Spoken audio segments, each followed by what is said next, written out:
Hey guys, and welcome back to And Now for something a little bit different. This is episode 51, and guys, we're in for a special treat. We've got almost the trio here. We're minus Mr. Jose, but we do have wonderful Mr. Justin, the cinemasochist himself. Justin, welcome back, Hey, my friend. thank And you we for have, having me back. of course, dude, it's always a pleasure. And it's a Cage film today, Yeah, so I gotta have you I in was on the gonna say Cage. I had to prioritize this. I couldn't miss it. Yeah. And then of course Mike the Wildebeest, man, 2 weeks in a row. This is awesome, man. I'm getting spoiled having you 2 weeks in a row too, man. This is awesome having you back. You know, Yeah, second round. Not only yeah, that, it's but fun to Mike. be back. Fun to Oh, be dude, it's back. always awesome to have you. And he is appropriately dressed with the attire, folks. Look at this Nick Cage shirt in all its glory. Uh, you Yeah, I've know, been a fan since 1987. The first movie I saw was Raising Arizona in the oh, theater. So I've been a fan since, and it hasn't stopped. I was like 7 years old, and it just has grown and grown. We were talking before we were recording about the weird. This is part of his weird '90s era of film, but I really do love '80s Cage. I think '85 through '95 Cage is where he's really experimenting, and Mhm. I just love Nick Cage. So thanks for having me. I'm glad we're going to talk about a period of his filmography where a lot of people don't, either think he's just kind of dialing it in or not really sure where he's at. So I'm glad I'm able to be here. no, it's awesome to have you, dude. And speaking of which, because I'm a putz and I forgot to mention the title. I did mention it last week. We are going to be talking about Trapped in Paradise. Trapped in Paradise. I can make words today, guys. I promise. 1994 film, directed by George Gallo, also written by George Gallo. Before we get into the actual film, of course, I figure we'll take a minute and talk about what everybody's had the opportunity to catch this week. Whoever wants to go first, by all means. Yeah, I'll go first. I actually had a pretty good week. On top of this, I got in Nice. four other movies. So it was Sweet. Thanksgiving, and I always like to try to get seasonal. And we didn't do our annual rewatch of Planes, Trains, and Automobiles. Instead, we did the Yeah. the deleted scenes that were unearthed. Okay. But I did the night before Thanksgiving. Did The Humans, which came out a few years ago, was released by A24. It also has Richard Jenkins, who appears in Trapped in Paradise. So I did not intend to Oh, do nice. a holiday double feature with Jenkins, but there you go. You can never have enough Richard Jenkins. So this Absolutely. is based on a play which I have not seen, and it is written for the screen and directed by, forget the name, but the same person who did the play. And on the surface, this is kind of your seems like your typical dysfunctional family Thanksgiving type Hmm. drama. Beanie Feldstein and Steve invites her family. She's just moved in with her boyfriend Stephen Young. Again, I always kind of mispronounce his name, so don't feel alone there, John. I do it too. So she invites her family, her father, Richard Jenkins, and the mother, whose name is slipping my mind, but she's a great character actress, and her sister, played by Amy Schumer. So they come to, I believe she's in Chinatown, part of New York, and is a very rundown, kind of what you would expect of a somewhat seedy New York apartment. It's not even furnished yet. And things start to unravel by, Beanie's a little bit more liberal than her father. There are revelations. But what is very fascinating, and I'd be curious to see the play, is that the underpinnings of this movie are kind of a horror movie. So the way that they shoot Okay. the apartment is very claustrophobic, and they kind of throw in some haunting imagery. So it's dealing with, hiding maybe your past, or especially in the case of the parents, some aspects of their personal lives that they haven't let the kids into yet.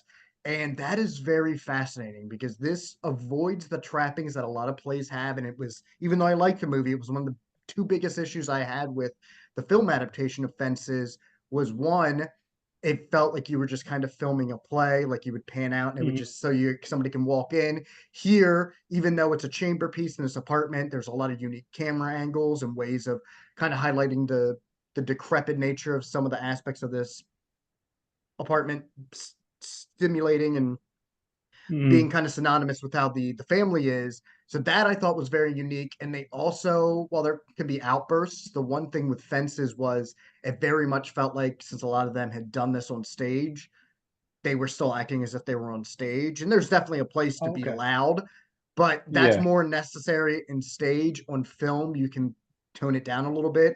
Here, I Yeah, because felt you're like not they did. projecting. Yeah. You don't have to Yeah. project as much. So I thought that was one thing that Yeah. kind of took me out of Fences.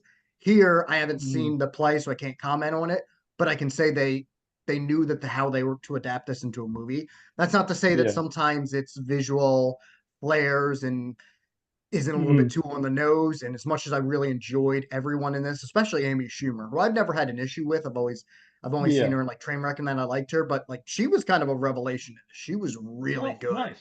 I didn't think she had that kind of dramatic chops to her, but she held her Mhm. own and did really well. So sometimes it can like somewhat repeat itself, though I kind of like that because as anyone who's had bad family dinners or any issue like that, sometimes it can go like that. You have a big blow up, but then you kind of quickly make nice and then something comes back to the surface. So I'm a sucker for these types of movies anyway, and I liked Mhm. how reserved this one was and more quiet and somber. Another great Richard Jenkins performance. I don't think I've ever seen a bad Mhm. one from him. So I was very surprised with this one. I saw it streaming on Amazon Prime. It might also be on Tubi, but very Oh, much okay. worth checking Nice. out. And then I moved on. I went to a friend's house the other night, so we decided to watch VHS 99, which was not the most recent. I think it was the one that came out 2 years ago. I've Oh, only okay. actually Sure. seen the first two VHS movies. I just kind of fell off and never kept up with them. I think my issues, even though I've kind of liked some of the installments in the first two, was I like the gimmick idea and it sets it apart from other found footage and Mhm. anthology movies, but I feel like sometimes they can get again too heavy-handed or going way too obnoxious with, oh, it's got to look like a VHS tape, so it's grainy and it's cutting in between. And I'm like, listen, somebody who still collects VHS tapes, they're not this bad unless they're terribly kept. And this one Yeah. suffers from that too. But what I will commend it for is they decided to go just really weird with it. Like every Mhm. segment, even the ones that seem like they're going to be pretty simple, like, oh, sorority challenges, have weird twists and humor. There's one that is just a very twisted parody of Legends of the Hidden Temple, which technically should have been in the VHS 94 since that was more of an early 90s, but I kind of see how they played it out into the late 90s. And even the first one apparently is actually a sequel, so to speak, to one of the skits in '94 because my friends had saw that one. But it's easy to find them. My issue is one, it still does have that. It's probably the most out of the three I've seen, the most egregious of, oh, we've got to make this look like a VHS tape. And I'm like, you can kind of calm down a little bit. It's becoming a little Yeah. distracting. And two, every single story had this issue where it felt like they wanted to have one too many twists. And the one Ah. that genuinely was unsettling to me was the frat sister sorority challenge, where the idea was you have to stay in this coffin overnight or this casket. And I am genuinely afraid of being buried alive. Like it's an irrational fear because there's Mhm. no reason that'll ever happen to me. I'm not Ryan Reynolds as a trucker that's been abducted, which is a fantastic movie, but it literally had Oh, me absolutely. sweating like profusely. And I've already made it mention. I'll spoil one thing about that because I knew it was going to happen. I also am very arachnophobic. I think anyone that knows me knows that. Yeah. And right when they said, if you get really scared, open this box, I'm like, it's spiders in there. Don't do it. And right away, there's a point where she's in there and she opens it and the spiders come out. And I'm like, oh. God But damn it. even that one though, when it plays into and it's not a surprise the twist that comes because the whole idea was like somebody else did this before and they accidentally buried her alive and they say she haunts these grounds. So of course that's going to play into it. But I don't know. Once it hit that and started playing a lot of the VHS quirks and ticks, it kind of took me out of it. But I will say, none of these segments were boring. Some of them were a little Mhm. too weird with their humor, but I kind of had fun, at least watching it with friends. Mhm. I'd be kind of curious to now go back and maybe watch some of the other ones and the newest one. But I'll Nice. give credit where credit's due. That second one did genuinely unnerve me. I don't like the idea of I'm claustrophobic to a degree, and I'm very much arachnophobic. So you combine those two. There's still an episode of Goosebumps where they have a tarantula in a coffin and One Day at Horrorland that still freaks me out. Still fucks with you.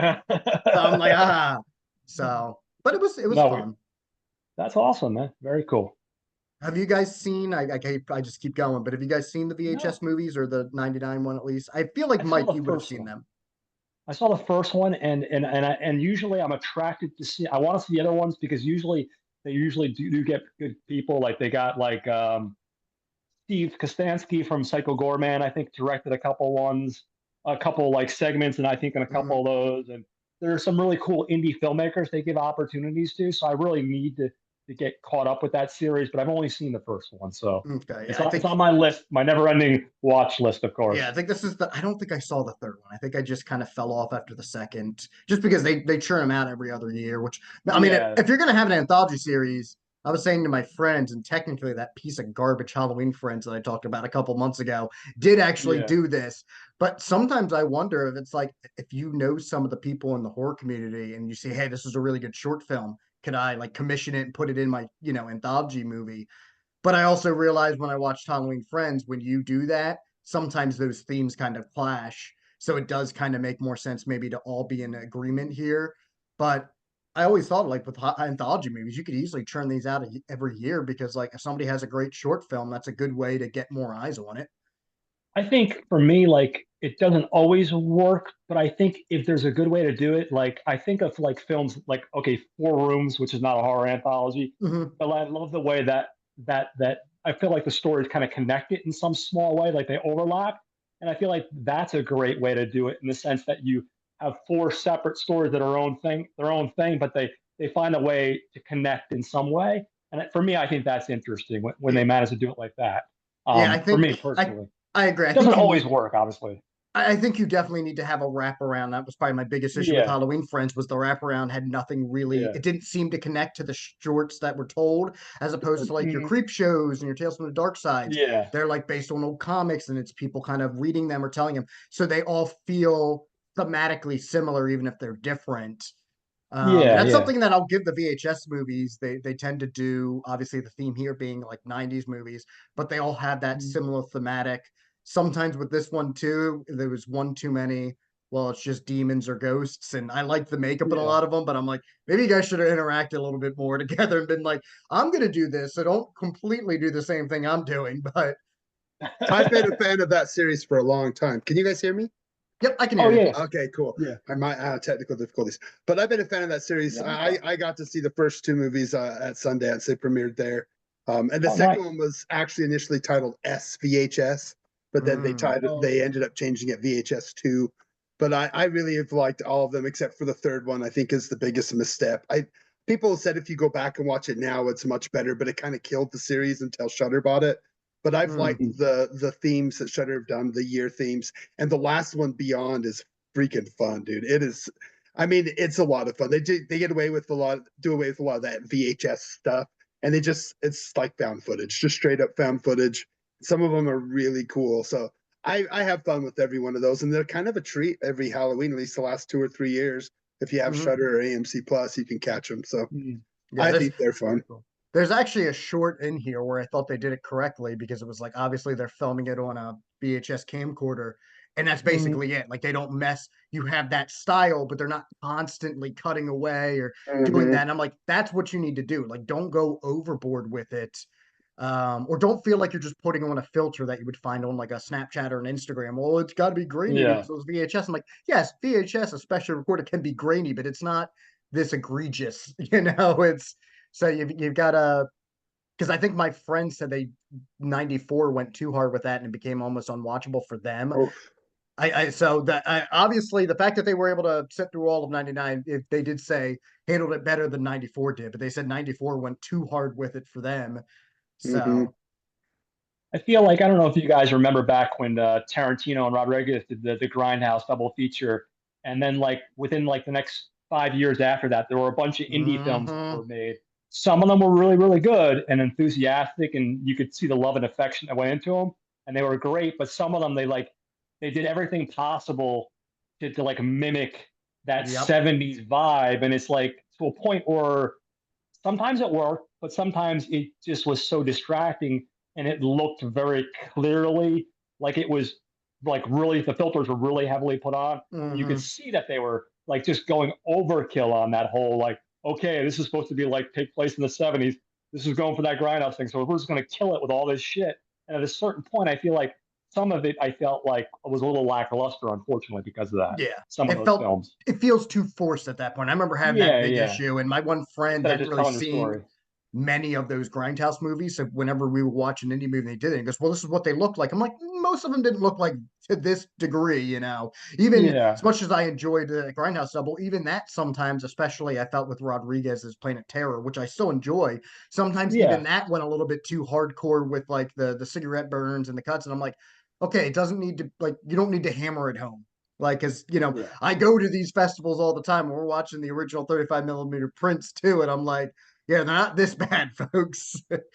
yeah.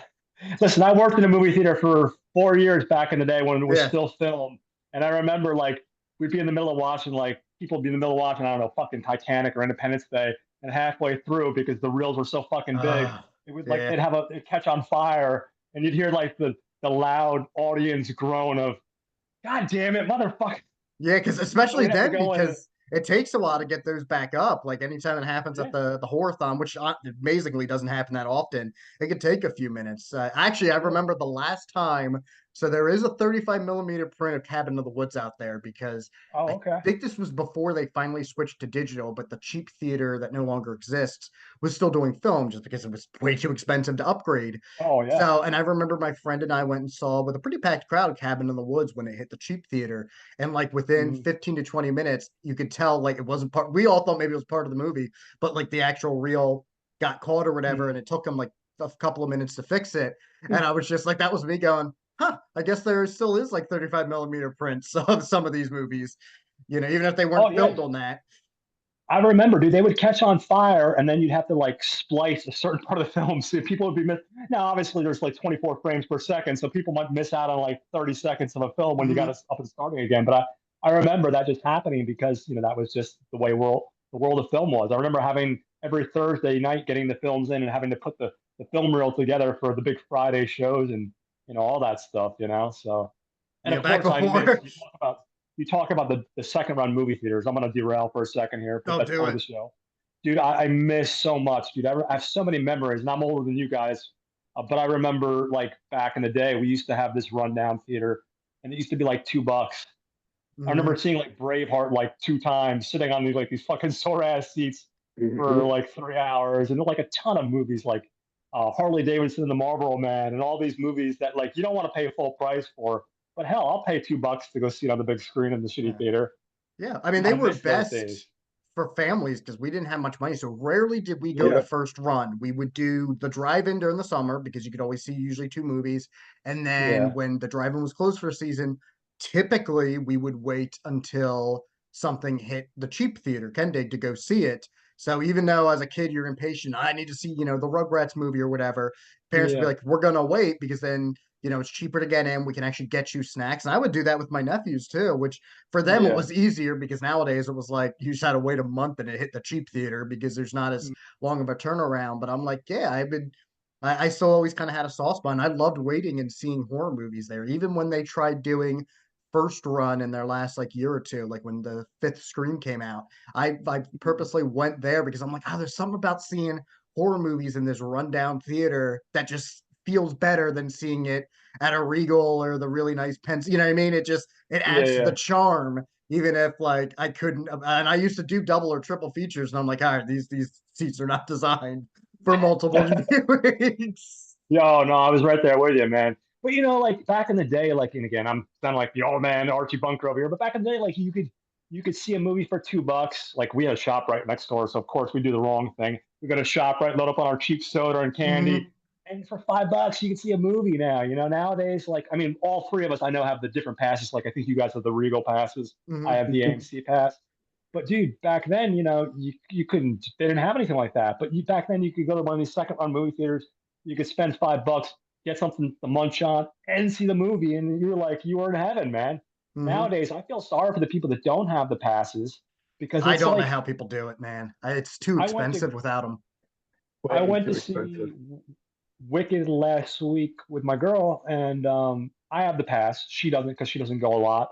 And the tickets, it was a 3D movie too, mind you now, but still, this is like a 10 o'clock in the morning showing of Wicked for a 3D without the pass was $15. Now you Hmm. can get the AMC pass. It comes out to like 25 or $26 a month for the A-list thing. But I'm thinking to myself, that was $15. You know what I mean? That's nuts, man. And that, mind you, like I said, it's 3D, and the 3D was actually really good in Wicked. So I would recommend if you get the opportunity to see it in 3D. It's one of the ones where I think they did a really nice job on it. But still, yeah, it's nuts. Anyway, sorry for derailing, guys. No, that's okay. Back to what you were watching, Justin. That is actually a really good segue because the last two I watched was I did do the Wikiator double, and that's what we're calling it, like we did Nice. last week. I knew I was eventually, I didn't know if I was going to do them back to back, but Yeah. I had time yesterday, and I actually was going to go earlier because my theater has been starting show times at like 8:45 a.m. just because of Yeah, demand. same here. But Cheeto, Nice. who was sitting on my lap, was like, "Nah, Dad, I still want Snuggles." So I waited, and I did 10:50 a.m. of Wicked just in 2D and then 2:30 for Gladiator 2. So I gave myself a little bit of wiggle room. And if you would have Yeah. told me at the beginning of this year that I would enjoy Wicked more than Gladiator 2, I would have told you, I'm getting, yeah, that actually seems pretty reasonable. And you would have been correct. Um, yeah, I thought Wicked, I enjoyed it more than I was expecting. I expected to like it, but I didn't expect to be as charmed by it. I've never seen the Broadway play, but I'm more than familiar with it. I'm gonna make you both feel old. Mm, That was the big play with all the theater nerds in high school because that was the big new mm. thing when I went. So and I had a ginormous crush on one of the theater nerds. So I at least knew some of the songs because I was like trying to use that as my go-to. You're way in. Um yeah, my way in. But I never did end up seeing any of the Broadway play or any of I think even the theater in my area might have done finally was able to do it one year. But yeah, I thought this was really enjoyable. I liked Ariana Grande and Cynthia Erivo, I believe, or Erivo. I thought those two had great Mm, chemistry. I thought the music was very catchy. This was just a visual spectacle. Like I just got lost watching, like looking at the sets and seeing some of the behind the scenes. Even that train was like on the set too. So, well, there's definite CGI. Uh, a lot of this was building sets, and I thought that was great. mm, And the biggest surprise for me was for a 2 hour and 40 minute movie that going in, I knew like everyone, even people that wanted to see the movie, were like, I mean, it's not like you couldn't done the play in one 2 hour and 40 minute movie. It actually moved really quickly. Like it did Yeah. not yeah. feel like 2 hours and 40. I was surprised when I came out.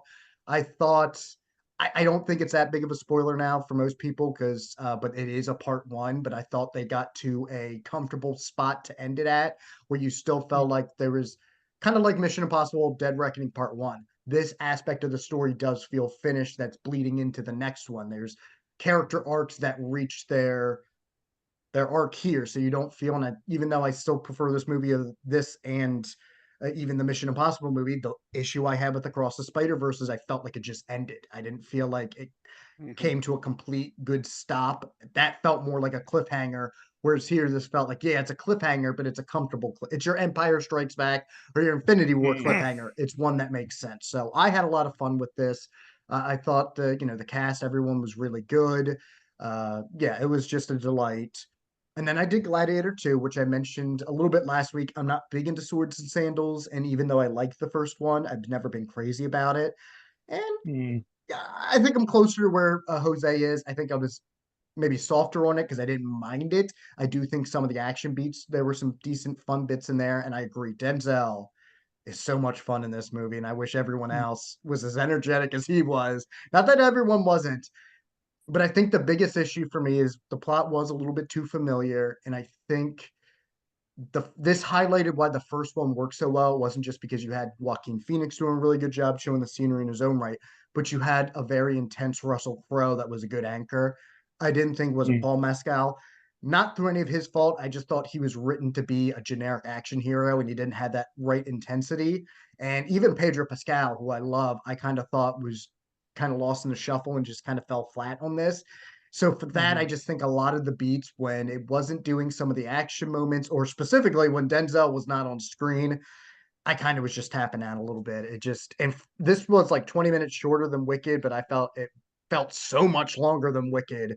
Also has a little bit more dodgier CGI effects when it comes to animals. But I do need to give two shout outs. Well, one shout out, but it's twofold. They do sneak some wrestling moves in here.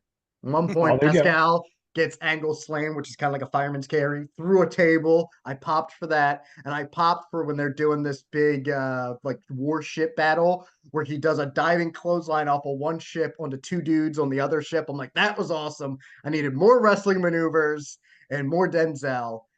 It is worth seeing on the big screen. I mean, it was nice to see this back to back with Wicked because I'm like, oh, these are two big spectacles. And yes, even at Hmm. these early matinees, both screens were packed. The theater was packed when I got there at like 10 a.m. and it had barely been packed all day.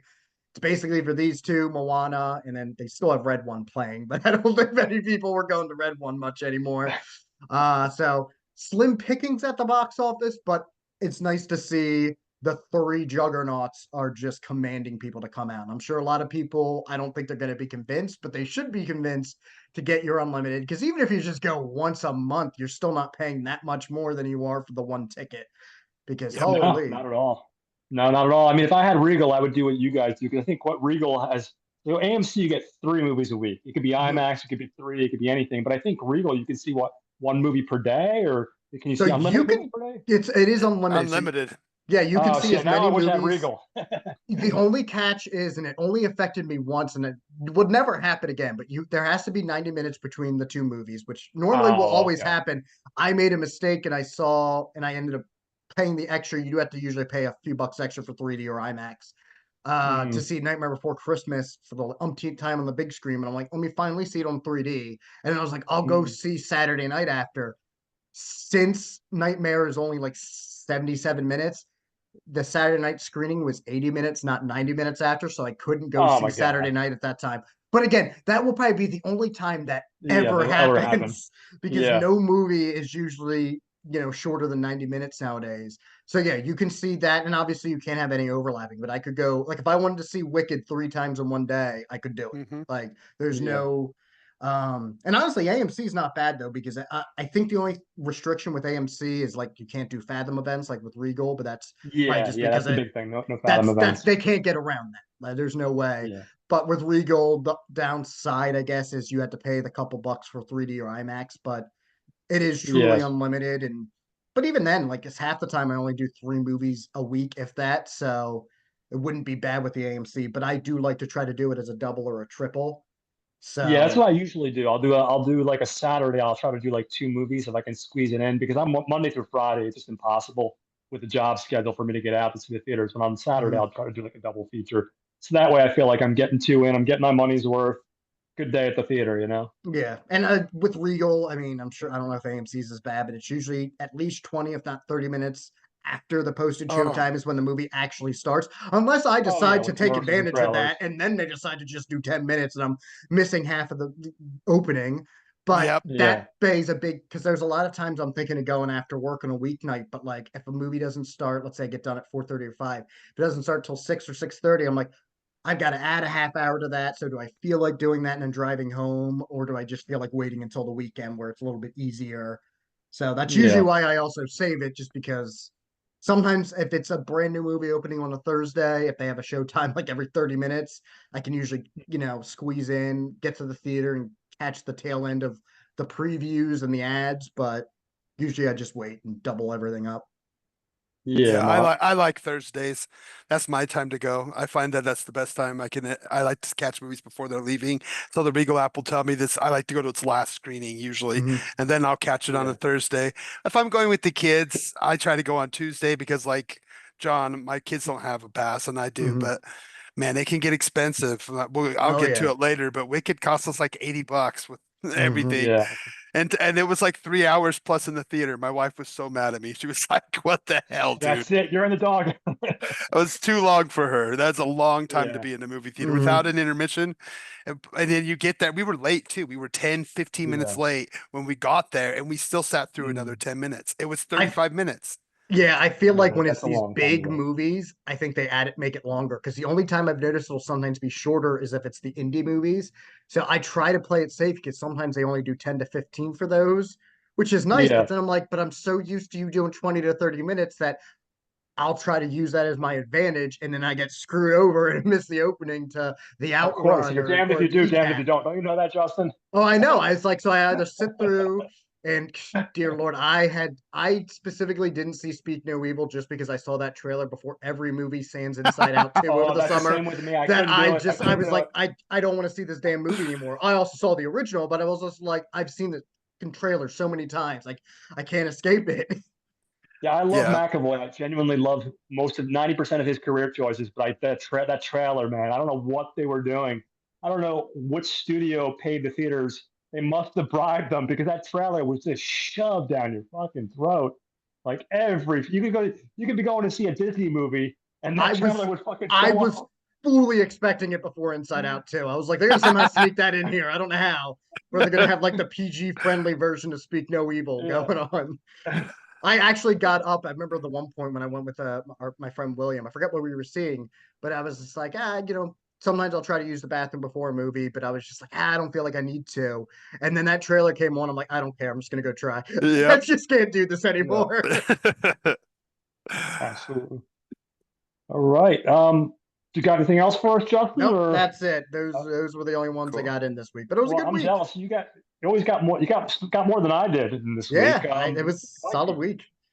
what do you got for us? Anything good this week? Yeah, yeah, well, I might as well just pick up where you ended with Wicked. Went and saw that with the family. Gosh, yeah, we dropped $80 because we had one Okay. specific day we were gonna go, and Mhm. I thought that I'd be fine getting tickets that morning. Everything but the X screen was sold out. Everything, unless Oh we wanted to be front no. row. So we Yeah. did X screen, which I'm kind of a sucker for anyway. I love that Yeah. stupid X screen, but it was fun. I loved Yeah. Wicked. I'm a theater geek, and I worked for a company called World Strides Heritage Music Festivals, and we did a lot of show choirs and other choir events. And man, I was there from '07 to 15, or yeah, 2015. So Wicked Nice. songs were sung all the time. And I knew so many of the songs that I'd never even seen the show before, but I'd known so many Mhm. of the songs from working at the festivals, like putting on those high school competitions. But I loved the musical. My little girl, 7, she adored it. My wife and the boy, no, they were not a fan. They thought it was too long, Oh, too boring. But me and my Yeah. little girl, she's like, that's okay. We'll see part two together. She just oh.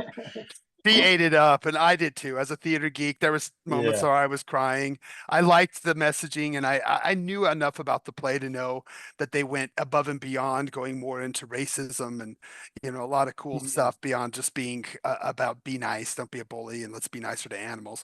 They really kind of pushed that in, so I thought it worked a lot better than the other theatrical movie I saw, which was Red One. Red One was it is what the trailer is. It's a big, dumb, stupid, big budgeted movie, and I don't know why anyone thought they'd spend 250 million on it. But it's Yeah. funny. Nick Kroll steals the show. He has this Oh. Mhm. little tiny bit in it, and it's maybe 10, 15 minutes, but he is the funniest piece in it. He is hilarious. And he steals everything he's in. There's a piece in this TV show called Children's Hospital where he plays a baby, but he's him be like got mama in a diaper, and every time he shows up in that show it steals it, and that's what he does. He steals Nice. that movie, and he's so funny. But there's just a lot of fluff, and it's way too long. Why does everything have to be 2 hours plus? Like, we don't need Mhm. 2 hours and 7 minutes of The Rock saving Christmas. Like, we just did it, but it was fun, it was Yeah. silly. I think it was better than a lot of the stuff I had theatrically for Christmas movies when I was a kid. So it was Yeah. okay. But man, Wicked is where it was at. I really enjoyed that. Nice. I also got to the theaters again because I didn't have a lot of work. I took Wednesday, Thursday, Friday off this week, and I finally got and saw Heretic. Saw it on Thursday before it left. Okay. I'm an Nice. ex-Mormon, so for me, this movie was pretty big. I wanted to see how they played with the LDS stuff. I went on a mission myself, so I wanted to see kind of how they played with things. And there's some stuff in the movie I was like, wow, okay, the language, the way they say things like effing and like the little ways that they edit themselves, the language and dialogue in the beginning was so Mhm. head on to how little missionaries How speak to they each other. acted. Yeah. Yeah. Yeah, the way that you edit and you say things to it. But of course, you would Mhm. never talk about seeing a porn film. Seemed so strange. They started out with two female missionaries talking about having seen a porn film one time, which On a was park really, bench, right? They're sitting there with their bikes. Yeah. Yeah. yeah, that was an interesting intro. But the movie is stolen by our man Hugh Grant. My gosh, he just comes Mhm. in and just eats the scenery. He chews those girls up, eats them, and spits them out. He is so good. But again, a lot of his some people have come out and been like, "Wow, that wowed me." I mean, as someone who's like left one religion and has dove into a lot of other religions, finding my own spirituality. These are questions, basic questions that I think anybody asks. And Mhm. after you do a little research, you do really find that every religion basically is a photocopy of the last and of the last of the last of iterations, which he keeps saying. And I thought we were going to get more than that, but it was cool with what he was trying to do. But anyone who's really dove into searching for theology, especially anyone who's been ex-Mormon or who is Mormon, I think they should see it as well. Mhm. But in the end, it does what Danny Boyle did with Sunshine and just goes full out horror. It just turns into a horror movie the last half or last act, which I would wish would have kept on the psychological thriller bend that it was on. But still, for me, I Yeah. would say I don't know, probably top 15, top 20 of the year for me. I really Mhm. liked it. I wanted to love it. I was anticipating loving Yeah. it, but I really liked it a lot. So I Yeah. I did mean, catch that. Oh, go ahead, John. mhm. No, no, no. You go first. You I was first. You're gonna the say I guest. did catch that earlier this month. Yeah, well, I guess like technically last month. We're in December now, and I did love it. It's strangely enough, I knew some of those complaints going in about the horror angle, and while I do agree, I wish it would have stuck with the psychological thriller aspect. It didn't actually falter as much as I was expecting when it got into the horror Hmm. angle. What I think I ended up really loving outside of Hugh Grant's performance was the fact that when it was challenging ideology, a lot of his challenges were more surface level because I like the fact that it's not just I think going in because I know somebody else liked the movie, but I think they were expecting more of a damnation of just religion and Yeah, Mormonism. Jose. I know Jose had issues. I kind of liked the fact that it ended up not doing that. It kind of just damned all of them. Yeah. But as much as it's damning some of that, it's also damning some of the, well, if you're going to really attack it as you should, you need to go, you can't go as surface level. Because I love the fact that it got thrown back. And yeah, I mean, it really is for Hugh Grant. My God, is he creepy in this? But he's creepy because he knows when to be charming, when not to be. And I Hmm. like the fact that even though they still make some, dumb moves because they're, under stress, the girls kind of catch on a little bit sooner than you think they would and how they mess around with that. I was wrapped up into it. I loved it. I think I was more surprised that since it wasn't as I mean it's very much religious bent, but I Hmm. like the fact that it was more challenging, not just because it would have been too easy just to knock religion as a whole. And I think kind of playing around with that and playing more around with the idea of like why Hugh Grant thinks it's okay for him to take women hostage and that kind of psychology. I thought that worked so well that I just got Hmm. engrossed in. I'm sure maybe a rewatch, maybe I'll see some more things that I don't like or maybe I do like, but Yeah. I was fully on board with this. I thought the two actresses were great as well, but yeah, my God, Hugh Grant. This I So think good. I think people are Yeah. really coming around because he was great in those roles, but it was so long in the 90s and early 2000s where he just got rom-commed, where I'm like, no, Yeah. He got Hugh Grant stuck is in that actually same pattern. he's a damn good actor, folks, and man, is he good in this. I'll He's tell you fun what. and go ahead, John. No, no. You go ahead. I'll get I you. was You just go gonna first. say he's really fun in these little roles. Like he's just been popping Yeah. up in like in Mhm. Wonka and in Paddington. Yeah. My So, kids love him to death. When I said I was gonna mhm. go see Heretic, they're like, "Ooh, the guy from Paddington, he's scary." And I was like, Yeah, "Yep, that's him." I even love that Dungeons and he, Dragons. yeah, D&D. Yeah, Yeah. he's in a lot of stuff, and my kids love him. And so it's like he's kind of getting a whole new breath of fresh air from everybody. I think he's kind of gone beyond just the rom-com guy. But go ahead, Mhm. John. What I Yeah, no. So what I well, two things I want to touch base is number one, that red one, Captain America. What's Chris? What's not Evans? What's That Chris? that's it, No, Chris you're right. You're Evans. right. That one's It Evans. is Evans. Okay. Well, first of all, I want to comment on red one first. First of all, let me Yeah. say, for a while, I was really hoping this guy would do some good stuff after the Marvel stuff. But are you guys? Am I the only one that's noticing, with the exception of his part in Deadpool? He's doing a lot of predictable kind of like roles. Like he has talent. He directed a movie about 10 years ago, Before I Go or something or another. I can't think of it. Oh, It's a really good movie. It's like a romantic comedy. He meets this girl in the subway. He wrote Oh, it it for was yeah. her. I never watched it, but was it him and Alice Eve? I think it was. Yes, who's also a Yes, Yes. I've super always wanted to another see that. talented person. So he did that, and then he did that other one where he's playing the uncle who takes over the his sister's daughter who passed Oh, away, and she's gifted. Again, I can't I think of think the that name of is the just the movie. title, actually. I think it Might is be just I think gifted, it's gifted. yeah. gifted. Yeah, so he showed all this potential, and then I feel like, with the exception of Deadpool, which obviously you couldn't turn down that role because it was just so ridiculous and so great, I feel like this guy is just taking the easy paycheck, and it's like, you already got all that fucking Marvel money. You're already set for life. Take some chances, you know? Yeah, he was good in Knives Out, but I'm Yeah, he was kind of Yeah, great with in yeah, you. Knives Out. That's the yeah. last Um, thing I think he's been really good in, honestly, since the Marvel stuff. So And I'm then kind of to with you. echo into what you're saying about Heretic, I love. I was about to say what you were saying, very similar in the sense that I love the fact that Hugh Grant's at a point in his career where he's comfortable taking these different roles than the ones that he was typecast at. You know, he's at a point in his career where he's like, you know what, fuck it, I have enough fuck you money. You could bankrupt me. You could take away everything today, and I still have enough money. I could live a comfortable life. So why not make different choices? Why not take some chances? It reminds me of when McConaughey finally said, you know what, fuck it, I'm gonna go do what's the Joe movie, the one that was based off a stage play, and oh, Killer Joe. Killer Killer Joe. Joe, and he started making all these interesting movies. I think like Hugh Grant is at that point, and he's like 64, 65, or he's just like, you know what, fuck it, why not take a chance and do interesting choices instead of just taking the easy paycheck? And I love when actors do that because you always saw the potential in that actor to do stuff like that. But at a certain point, just like McConaughey, at a certain point, it's like you just keep on doing the same easy paychecks. How many movies can you do with Kate Hudson, or Ghosts of Girlfriends Past with Rachel McAdams, or or whatever her name is. I'm not Rich McAdams, Jennifer Garner. Yep. When can you stop, break out of that cycle and start doing interesting things? And I think for Hugh Grant, he's finally at that point where it's just like, you know what? Let's do some fun stuff. Let's have some fun instead of just collecting the easy paycheck. You know what I Mhm. mean? Well, Yeah. and to defend, I guess maybe Chris Evans slightly, I think we're also in such a different stratosphere with the industry where maybe he got burned with his, directorial efforts not doing that. Yeah, I know But didn't do.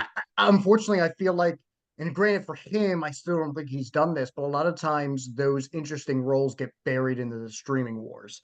So they kind of Yeah, get, and for him, I don't actually think it's happening because I think even his streaming titles, if I'm correct, I mean, well, I don't think he was in Red Notice, whichever that other one with The Rock, but I feel like he's done stuff like that too.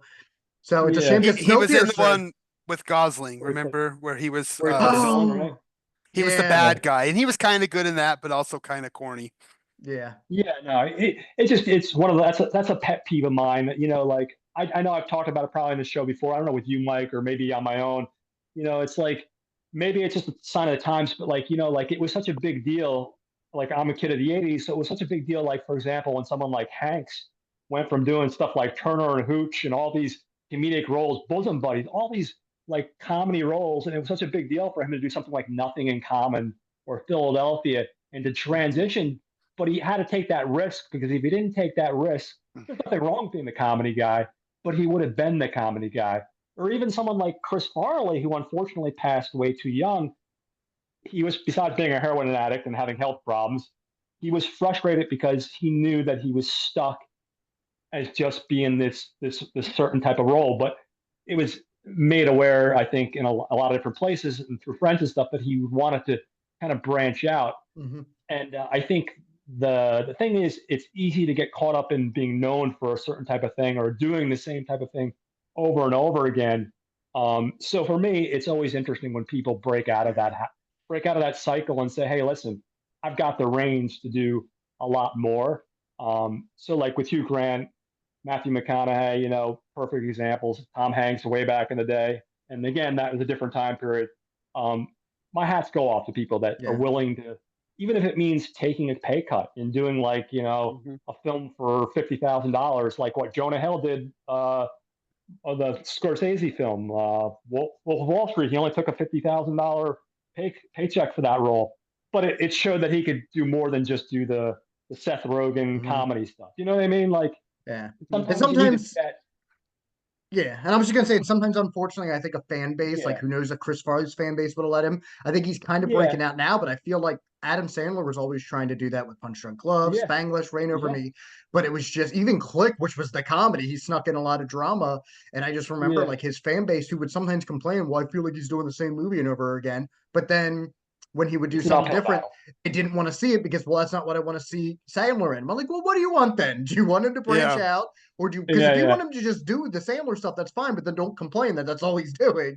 I feel like Carrie was able to kind of break out of that for a bit, and I think it was just because sometimes I think it yeah, helps that Truman Show ended up just also being a hit, and I think people took to it when it's like, oh, this wasn't your standard comedy, but maybe it was. And I'm not calling Truman Show a safe movie, but it wasn't Punch Drunk Love, where I think that might have been. no, And I'm glad that Sandler went with that, but maybe that was why, because it was too different for his fan base at that time. Because I feel like now maybe because they've gotten older, they came around with Uncut Gems, which is great. He's yeah. fantastic, and I'm like, yeah, where were you guys with Punch Drunk Love, and even Rain Oh, Over yeah, Me, which I always thought was yeah, maybe a little bit heavy-handed with some of its drama, but I always thought was really good, and that got me. Yep. yeah. Me No, too. absolutely, absolutely. But yeah, Speaking no, of I just thought that was quite comedies, the. speaking of comedies that kind of bring up drama, my last two things, I guess, bringing it back to finish this all up here. Yeah, Um, no, of course. I decided to, me and the wife, we finished this great Ted Danson show. So we tried to pick up another show to binge. And on Apple Plus, we have it for another month. So we're binging on something called Shrinking. I don't know if you've Nice. heard of Is that the one this. with Jason Segel and Harrison Ford? Is it? Yes, I've Jason heard good Segel and things. Harrison I've heard Ford. really Yeah, I've good heard very good things. things about that. It is so good, you guys. It's by, I guess, co-created by some of the people that did Ted Lasso. It's very, very heartwarming. It's very cute. If you like Siegel and you like Harrison Ford, you're gonna love it. I mean, Harrison Ford is so good. I mean, basically, it's about these three psychiatrists that work at the same practice and how they're both also friends and how their lives kind of intermingle. It's really, really awesome. It's so much fun. It is that little pep of goodness and good-hearted dramedy that we all need in our lives. So I Mhm. thought that it's perfect. If you've loved Lasso, Ted Lasso, you had a chance to watch that, or even like Parks and Rec or anything like that that's just funny, sweet, sentimental, but also just really well made with a great cast. See Shrinking. The last thing that I just saw this morning. I woke up super early. I rewatched the film that we caught, and then I decided to watch Clerks 3. I did a rewatch of Kevin Smith movies recently because I fell in love with the 430 movie. Like I fell in love with it so hard. It made me feel so many emotions that Nice. I haven't felt. Like I loved the 430 movie. So I'd been a little bit harsh on Kevin Smith because I did a rewatch probably 10 years ago in my 30s and I was jaded and I thought that a lot of it was I just didn't find a lot of it funny and I felt like it was just offensive to be offensive and I don't know, maybe I was a little bit too woke or something at the time, but some of it really offended me and I was like, God, why did I like this guy? Now upon a rewatch, I'm just hit with the nostalgia. I mean, yeah, the last couple films, it's like we I get distracted by Mew's teeth and they change every movie, poor guy. But besides like paying attention to his teeth, I just have really liked his last couple films. Like the first time I watched Reboot, I think I even told you I did not like it. I was not a Yeah, I fan. I was remember. Yeah, way too I distracted. But a rewatch, man, it all hit. And then that bit with the chasing Amy folks at the end with Ben Affleck and Joey was just like, oh God. And then I don't know, something about 430 movie had gotten me back into these Kevin Smith movies, and I've really enjoyed these last three. But I Mm, think Clerks is probably the weakest of his last three films. Clerks 3 because he tries so hard to let these guys who openly aren't really actors try to hold some really heavy dramatic stuff. And the guy that plays Dante just unfortunately can't do it.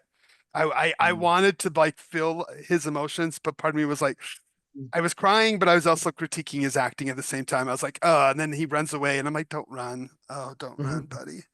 But at the same time, I wanted because I love and I feel warm cuddles from Kevin Smith being in my 40s and also like now like taking care of my health and just everything that he's also been going through. It's really helped me find a new love for these films. And while Clerks 3 mhm, is not perfect, I still don't know why Randall is the way he is. I've never liked his character. I think he's the flaw and they kind of make him the quote unquote hero of this movie. Um, there's funny bits. Killing off characters is really strange. It kind of felt off, but I did end up getting some emotional tears overall, and I understand why he made it. I totally mhm. do. Like having gone through the heart attack and basically like thinking he was done, he realized, no, I need to spend more time with my friends. And I think that's kind of been fun seeing him this resurgence of him making movies with his friends again. And 430 movie, if he can keep doing stuff like that, that's the best thing he's done since Chasing Amy. And I hope he keeps doing stuff like that. Sweet, sentimental, emotional stuff about the love of movies, because that's where he's going to get me. But yeah, that's Nice. my week pretty much. Very cool. So I think I've discussed you before, Justin. I think we've had conversations before on one of the appearances with Clerks 3. So I love Clerks 1 and 2. I saw Clerks 3. I haven't seen 430 movie. I saw Clerks 3. I definitely understand why he made it. I get it. His father passed away. He had the heart attack. All these things. I love Randall. Maybe it's because I'm from Jersey and we're both assholes. I don't know. Maybe that has something to do with it. But I love Randall. The issue I have with that movie, and it just fucking irks me to no end, is the fact that, okay, you take away fucking, you fucking take away Dante's fucking wife. You take away his fucking kid. And then you fucking kill him. I And know. that, the rest of Welcome the movie, to life, okay? fine. I'm That sorry fucking that pisses me everything is off. so sweet for you guys. Sometimes that's all life is. Listen, I actually do agree to a degree. I But think other than that, I like, I do think I mean, on rewatches, I will say Clerks 3 doesn't hold up as well as that first time coming out. But I still does hit me. But I think, as I've always said, sometimes when it comes to movies, even if something is doing it heavy-handed, which Kevin Smith, I love the man, but he has an issue with going overboard with his scripting, and that is a problem with Clerks 3, and to a different degree, even though I did quite like 430 movie, that is still an issue with the 430 movie. I think it just works yeah. a bit because it's focused more on that sentimental time. He does have that issue, and I think he also he's somebody that, as much as I love him as like a person and just listening to him talk, his self-deprecating can sometimes be a little bit too annoying because he'll be like, "Well, I'm not great at making movies." I'm like, "Well, then maybe improve."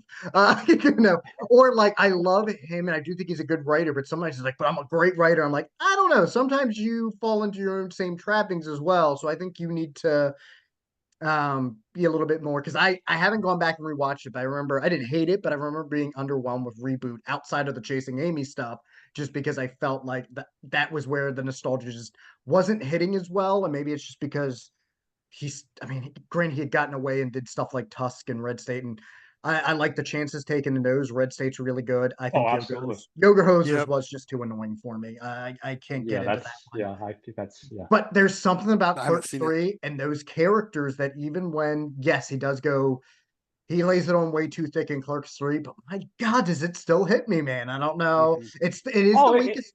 It's the weakest of the three. I do think that while the first one's always gonna be my favorite, just because that's the one I watch the most, I do think that even though Clerks 2 kind of gets a little lost sometimes with his like musical antics, Clerks 2 does hit the best sometimes. yeah. I think with its emotions. And I actually do think which is funny because I feel like uh Brian O'Halloran did at least stage acting in that, at least some. I don't think Yeah. Anderson ever really did much out of these Smith movies. I feel like with more seasoning, the dude has good range and could handle some of the dramatics. Yeah. So it's curious that he just never wanted to do it, because I'm like, I feel like if you actually put your heart into it, you could have became a pretty solid, like, dependable actor. But I don't know, man. Clerks 3 just it hits. It is a little bit too heavy with it, but man, does it hit. Maybe it's because it, even though it has a lot of that nostalgia, the fact that he goes heavier with the drama, I think I just like that approach than just doing just the references and dumb do like it's nice that it's not just that. Yeah. Oh no, listen, I think it's got to be a mixture of the two, and I wouldn't have minded if they would have, if they had to kill somebody, if you really had to prove his point of having a heart attack, I wouldn't have minded kill, even if they killed fucking Dante, fine. But did you have to fucking take away the guy's fucking wife and his Yeah, fucking kid? that part. And kid, yeah. Yeah, that You part. know, I just On like it's rewatch overkill. rewatches, it's a little bit harder because I think that first time Yeah, it's just it catches it by surprise. yeah, And I think maybe if he would have lived, it would have maybe resonated better. It did very much feel like shit. I don't know how to actually write him with a kid in a, which I feel like yeah, you could. I think that would have been an interesting dimension to Dante. And I think I said it yeah, in my review with Jose. I think the problem was he hit that of he's not going to put up with Randall's bullshit if he has a wife and kid. Let's be honest here. And I Yeah. like Randall as a character. Um, I think some of it is still just a matter of some of that revelations with two. I would have liked to have seen a more grounded Randall. and maybe a Grandin Yeah. Dante. But I don't know. It's sometimes movies hit you, like you said, with the 4:30 movie, which I enjoyed. I thought it was Yeah. very sweet. But man, I don't know. Clerks 3 hit me fucking hard, man. And it's still, the flaws are more evident on rewatches, but I still kind of like it. Yeah, And as much as I thought it was good. I mean, and it's I just wish it was. I don't know what it is about Randall. It's like when he was crying at times, it reminded me of Peter Griffin in Family Guy when he goes and runs off. I was just like, oh man, that was You the know what? biggest flaw is his acting in Jason Mewes' teeth. Yeah. And you know what? I think some of it too is since we had those emotional moments in two, which took us by surprise, because the first one isn't about yeah, crying, it's about so I think some of that, that donkey scene, it brought me to tears yeah, because in two. Yeah. yeah, because in two it really hits me, and Yeah, and I think some of it is just diminishing returns for three, because I will say that not just Dante's moment, but also when Randall just blurts out in two, I would buy the quick stop and reopen it myself. Like you could tell in his voice, this is what he's been thinking about. That hits so fucking hard. And I think the older you get and the more you do tend to like drift away from people and what you want, there's something about that that just hits hard and it connects really well. And maybe I kind of wanted, I mean, I like the fact though that with the third one, they don't necessarily. I mean, yeah, you're gonna have Randall doubting himself because of that scare, which happens. But I do kind of like the Yeah. fact that they're like, no, we run a business. This is actually like, yeah, you guys are successful. Because realistically, they probably should have lost that business by the time the third came around because they really didn't show any business savvy. But I'm fine with that. With Come the on, Randall insulting the customers in two. Yeah, That's not I was good gonna say, business tactic for realistically, the there's customers no coming in to way they insult the keep that customer. company afloat unless Rosario Dawson stayed alive because she understood how to run a yeah. business. But for fantasy, it still kind of worked. Yeah. And yeah, And oh, interesting 18-year gap too, that they just it took 18 years. I don't know. It was there's things I liked, but overall, I wish that it would have been just more grounded. I don't know. I think it could have been less sentimental. I almost felt like this is like post Guardians of the Galaxy 2 Kevin Smith after we all Mhm. saw the videos of him bawling for like weeks after watching it. It feels like he's just gotten so sentimental that he couldn't help himself by getting almost lifetime movie of the week sentimental with Mhm. it. So otherwise, I still had a great time, and I really have turned around on Kevin Smith's nice. discography or filmography. I had a hard time back up those rewatches in my 30s because in my 20s I ate it up, loved it. In my 30s, I was just like, Dude, I remember uh, 6 months ago when you were on, where you're like, we had so many. I remember having a couple conversations with you about Kevin Smith and you making quite yeah, evident what your thoughts on Kevin Smith were. So that, I I'm wasn't a impressed. fan. 430 movie No, really turned me I'm around, impressed. and I've gone through and just rewatched everything. I think except Dogma. I can't wait to get my hands on it again. I wish I still had a Yeah. DVD, but I guess we're getting that soon. And I Yeah. remember when I was on the show before, I was wanting to talk to you, John. Yeah. You said you never thought we'd see the light of day of Dogma. You never thought we'd see Oh it. no, absolutely. Because you know what, Weinstein didn't, for whatever reason, he didn't want to fork over those rights. I guess now he's at a Mhm. point where he absolutely is the dry has run well, or the well has run dry, and he Yeah. has to come up with money because otherwise he would still hold on to him. Did I Two ever? things I promise I want to mention before I move on to my picks, and then we'll get this train moving here. Number one, as far as the reason it took 18 years is, from what I understand, believe it or not, Randall was the one Mhm. that held up Yep. the third one because for the Mm, longest time Kevin Smith had a different version completely of the script, and he wanted to move forward with the movie. But Randall, and listen, I don't like dismissing anyone as an actor, but I guess he just thought that he was above that and he didn't need to revisit that world. Like he didn't want to get, in his mind, he didn't want to get typecast as Randall. Whereas I think everybody else in the View Askew universe, for the most part, that aren't A-list actors, like Affleck and Damon and Chris Rock and those people, I think the rest of the View Askew actors realize, like, hey, the View Askew is what pays our paychecks. We do conventions on the weekends. That's where the yep. money train is. For a while, he didn't want to revisit that character, and I think it took a lot of convincing before Smith was able to actually get him to Yeah. do the third one. So Same with part that, two. He was the yeah, hold up for part two as well. He didn't acting wasn't his main thing anyway, and he just didn't see the need to revisit the character in that format. So and Interesting. also part of, I guess, again, I'm not trying to attack because there is good things to be found in three, like we've all discussed. Part of the reasons I think when I watched three and I had like one hit after another fucking happening with Dante, which was really pissing me off. I think part of the reason that hit me home, my girl was right there with me. I cried like a little baby, dude, because I lost my best friend. in Oh, 2010. Man. And that it was like Dante was like one of my introductions into the world of indie film. Not my first introduction to the world of indie film, but one of my first introductions. And then for whatever reason, dude, I watched that movie and I just cried like a little baby, and it just all brought back like these memories of my best friend passing. And it just the movie was like, okay, fuck you, Kevin Smith, because I already think about this guy enough. And then you fucking kill Dante, and he's a lovable fucking character. Yeah, he's flawed, but he's a lovable fucking character. So I think there are other reasons to why I was a little bit like, "Fuck you, Kevin Smith." but anyway, so yeah, I think that ties a little bit into some of my feelings in that movie too. Which, like I said, I didn't completely hate. So that brings me on to what I watched. Wasn't a ton of stuff. Luckily, with a couple of extra days off, I did squeeze some stuff in. If you guys do not have HBO Max right now, if you don't mind dealing with commercials, HBO Max is doing a deal for like the next 6 months, $3 a month. So I hopped on that because even though I'm not crazy about commercials, for $3 a month for 6 months, it's a great deal. And I watched a Christmas Story Christmas. I remember make sure I got that right, which is the follow up to a Christmas Story in '83. Which I remember watching that movie on TNT every freaking Christmas. It shows up, and this one is one I wanted to watch for a while. And basically, you have the character of Ralphie. He's an adult. He's got a wife and kids, and he's struggling to be a writer. And of course, that's Peter Billingsley. We have an actress named Erin Hayes, who I'm not overly familiar with. That she's playing the wife. We have Julia Haggerty, who's playing his mom, Miss Parker, and then we have actors like Scott Schwartz. Excuse me, I can make words. We have Scott Schwartz coming back as his best friend Flick, and it's basically his dad just died. He's going back to his hometown.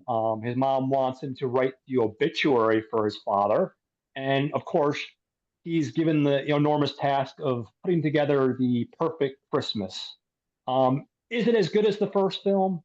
No, but it did dial into that nostalgia of the first film, the original Christmas Story in '83. And it's a cute little film. Um, it's worth a watch. If you have HBO Max, I would say definitely check it out. They did their best to put together a pretty good story. And like I said, it's not a perfect film. And like I said, I do have a soft spot for that original, but it's worth checking out. So I did that. I was watching more Burn Notice, of course. I'm up to season 3. Still, I think I like maybe like 5 more seasons of that fucking show. Love me some Burn Notice. I actually went back to a biography of Oliver Reed, which I started like 6 months ago. This is bad, guys, but it's like a 600-page book. I put a little bit of a dent in that. It's called "What Fresh Lunacy Is This?" So look it up on Amazon. It's pretty good. And I'm about 300 or 400 pages into that.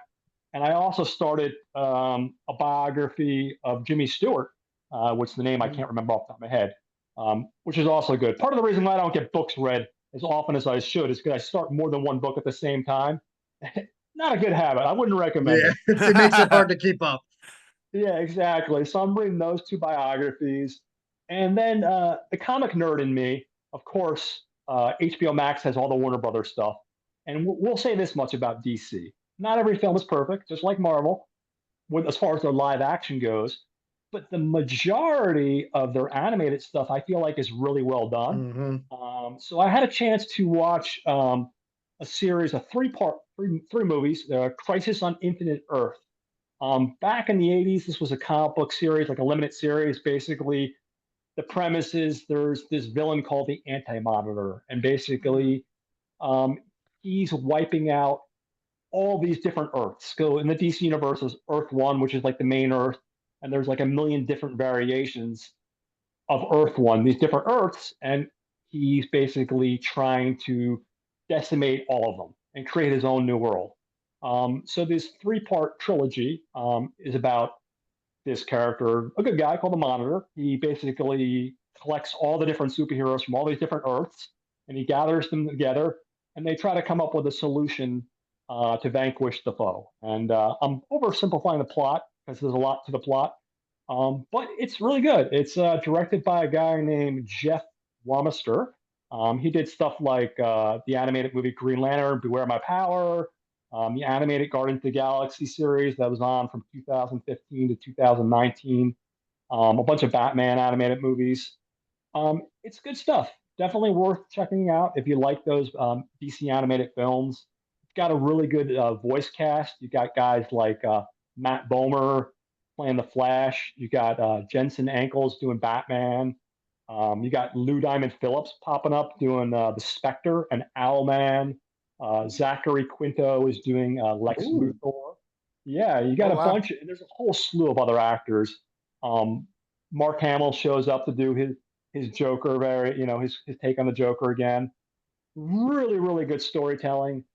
If you like mainstream superheroes, and this takes a really difficult graphic novel that was hard to adapt, and it does it over three separate movies. But it does a really good job. Each character has their moment to shine. They give the character some depth, and they give you a really good storyline. So definitely check it out. It's the kind of film that wouldn't work, I think, live action because there's just a lot going on. There's a lot of exposition. But it's one that I would say is definitely worth checking out if you have HBO Max. So yeah, I didn't get a chance to hit the theaters, so I didn't see anything in the theaters. Um, but those are some recommendations that I would highly recommend checking out. Um, and I guess that's it for me for my film watching. I guess I'll go into some of the behind the scenes as far as the crew, and then I'll turn things over to you, Mikey, for the cast, and then finally you, Justin, because I got to have your Oh summary. yeah. Oh, I got a good one. I got it. This one wasn't too hard. This was Nice. easier to summarize than Yeah. Winter Kills. Well, when Winter Kills, I had to bust your chops about it a little bit because I knew that's there's so much going on in that movie. I was That like, that was a I hard one. challenge you. I'm throwing the gauntlet down, Justin. Um, so we'll start off with our facts here. The movie came out in '94. Just but my tablet will work here. Just bear with me a second. Just going to my notes. Got my cheat sheet here. And it was directed by George Gallo. George Gallo is a New York filmmaker. He relocated to LA in '82, and after 4 years of grinding it out in LA, he wrote a screenplay for a movie called Wise Guys, which had good old Joe Pesci. He wrote the screenplay for it, and then he also helped produce it. Then in '88, also screenplay and produced the film Midnight Run, which I know has a huge following. You gotta love that movie. Charles Grodin, Robert De Niro. And then in 1990, he actually made his directorial debut with a film called 29th Street with Danny Aiello, which I've never actually seen before. So I'm curious about that one. So he primarily, those were early on of our man George Gallo, our director. Then he would go on to stuff like Trapped in Paradise in '94. Um, he did films like The Poison Rose in 2019. He did stuff like Double Take in 2001. Oh Some boy. highlights for me. Uh, Uh, is are that the you one I'm okay? thinking of? Is that the one with Eddie Griffin and Orlando Jones? Yeah, yeah, yeah. He Yeah, has a couple. that one was a Yeah, flat comedy. yeah. No, he has a couple. He has a That's couple. Shall we say, not so good ones in his highlight reel. But you know what? There's a couple ones that I did like. So, for example, I don't know if you've ever seen Middlemen, which came out in 2009. oh That's a yeah. really good one. Hmm. And then another one that no one talks about that came out in 2012, which is kind of like a little bit of a thriller movie called Columbus Circle, which came out in 2012. Um, he's hit or miss. I think there's some sprinklings of good stuff in his career. Listen, I'm not in love with, but I will admit to liking some of the Bad Boys movies. I think he did maybe the first three. I like the first one a lot. I remember the second one liking it a lot. Third one, not in love with, but I think it was okay. So he's hit or miss. So that's a little bit about our main man, George Gallo. When we get into our cinematography, we have a gentleman named Jack Green. Now, Jack Green is known for doing stuff like Heartbreak Ridge, uh, Then he did like Father Like Son, believe it or not, Kirk Cameron and Dudley Moore, which is a really weird turn to go from Eastwood to Dudley Moore. Not that I don't love Dudley Moore, I do love Dudley Moore, not so much Kirk Cameron. Uh, and then and then believe it or not, he's done a lot of movies that either Clint Eastwood directed or just acted in. So he did stuff like the Deadpool in '88. He did Pink Cadillac in '89, Race for Glory in '89, The Rookie in 1990, Unforgiven in '92, A Perfect World in '93, Bridges of Madison County in '95, Twister in '96, Midnight and Garden of Good and Evil in '97, Girl Interrupted in '99, and Space Cowboys in 2000. So him and Clint must have been really tight because there's a whole lot of Yeah. Clint Eastwood love right there. When we get to our music department, we have our composer Robert Folk. Robert Folk's career is all over the place. He's done stuff like Kung Pao in '02. Yes, I love that Academy. movie. Oh, it's a great movie. He's done like every Police Academy movie. He's done Stewardess School. There you go. Some cheese for you from '86. Toy Soldiers in '91. Loaded Weapon in Yeah, '93. Dora, That's a fun one. Nothing to Lose. I like Nothing to Lose. That's a good one. me too. Held Up in '99. He's definitely done a lot of comedies. He definitely seems to love the comedy genre. But his No career Clint is all Eastwood? No, yeah, no, surprisingly, I don't no see. Clint I Eastwood. He don't see didn't. any policemen. At least No, Space no, Cowboys? Come on, that's a comedy. I know. No, Could have Robert snuck Folk. in I don't there. see any. I guess Clint didn't want him after. I mean, So let's talk that's about the score though. I mean, I thought that the music to me was so classic 90s like comedy. oh Like yeah. I loved the zaniness to it. I thought it was a really Mhm. fun. I watched it with my family. So the music hit, my wife was like, "Oh, okay." She's like, "This sounds familiar." It had all the beats, just kind of I really enjoyed the music and it never really stood out to me before, but it brought a lot of nostalgia. And when you're Well, mentioning everything that he's done, obviously yeah, why. yeah. No, there's definitely a theme of it, like similar type films for the most part in his resume. What did the family think of the movie? Did they enjoy it for the most part, or did they not like it? Or was Um, my wife, well, we can get into it later, but she thought it was yeah. too Oh, okay. long. Yeah. She thought it was too Yeah. Yeah. long, and we'll talk about that a little bit later. But well, yeah, they liked it okay. Okay. Then we go into our editing department. We have a guy named Terry Rawlings. Now, Terry Rawlings has done stuff like The Sentinel in '77, Watership Ooh. Down in '78, the original Alien movie in '79, Chariots of Fire in '81, Blade Runner, Legend, Slipstream, Alien 3, No Escape, GoldenEye, The Saint, U.S. Marshals, Entrapment, and the Wow. Phantom of Opera and Phantom of the Opera, excuse me, in '04. So he actually has a pretty decent selection of films he's worked on. And I think that covers all of our crew, which means I will turn things over to you, Mikey, if you want to take some time to talk about our cast, because we got quite a variety of people in this one. Yeah, yeah. Outside of the top three, I thought I would start with a few character actors that I thought was really fun that kind of stood out throughout the movie. So first off, Yeah. Richard Jenkins plays an FBI agent. Richard Jenkins to me is one of those great character actors. If you've seen him in 6 Feet Under, for me, I got the chance to see him for the Q&A for The Visitor at Sundance.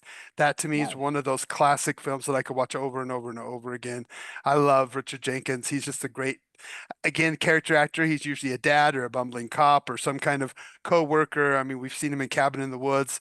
It's just always great to see him. And he was a lot of fun in this. I liked his kind of bumbling, but also like really serious but fun-loving kind of FBI character. I had a good time with him. And so it was really good to see him. Of course, he's done The Shape of Water, Step Brothers, Burn After Reading. I mean, the guy's tons of stuff. Other The character, humans. The yeah, he was in human. You're the Humans. Bring it back around. Oh yeah. Yep. There you go. Some other character actors that I really enjoyed seeing, Angela Patton. Really great to see her. We've seen her as a Yeah. like a mother, grandmother character. Of course, I think about Groundhog Day, and then we have she was in some of the American Pie movies. I mean, she's just kind of been throughout movies as like a mother, grandmother character since the '80s to throughout the 2000s. So it was really fun to see her again. Some of the stuff that she's done, those films, Flatliners, Lolita. etc. But if you've seen her, you know her. Some other really awesome actors that I was good to see was John Ashton, which of course from Midnight Run, and we all know him from the Beverly Hills Cop movies. In this film, he played kind of a local who was trying to steal the money from the thieves kind of deal. But it was fun to see him again, and I think he just unfortunately passed away not that long ago. So it was really Oh good to wow. see him. I think right after he did the last Beverly Hills Cop movie, he recently passed away. Oh okay. Um, and also Donald Moffat. He's passed away back in 2018, but another great character actor. You always see him with the Oh, bow absolutely. tie and the suspenders. You just think of that, like whether he's a local grandpa or a doctor or some kind of professional. I can remember him throughout. Of course, the first movie I remember him from was The Thing, Clear and Present Danger. He pops up in the Mhm. Popeye, The Right Stuff, tons of TV. He also was in 61, so he's just been in lots of great stuff. Um, and now let's get on to the main three, the reason that we're all here. Um, let's start with Dana Carvey. Dana Carvey got his start in Saturday Night Live. That was kind of his big up and coming thing. And then he moved into movies. Of course, we know him from Wayne's World, and he's done things like Masters of Disguise. He's done a lot of stuff. But I think he's kind of found that film wasn't what worked best for him. And now, in the last few years, he's really found his way in podcasting. So I listen Yeah. to him almost weekly on podcasts. He's on two different ones with David Spade. He did some stuff with Mhm. his son, unfortunately, who passed away. Um, Yeah. a couple of years ago, but he's done a lot of awesome podcasts for, gosh, at least 7 to 8 years, and he's got the perfect voice for it. I've listened to stuff that's been scripted as well as the interview stuff he does with David Spade. So I'm really glad that he's continuing his career.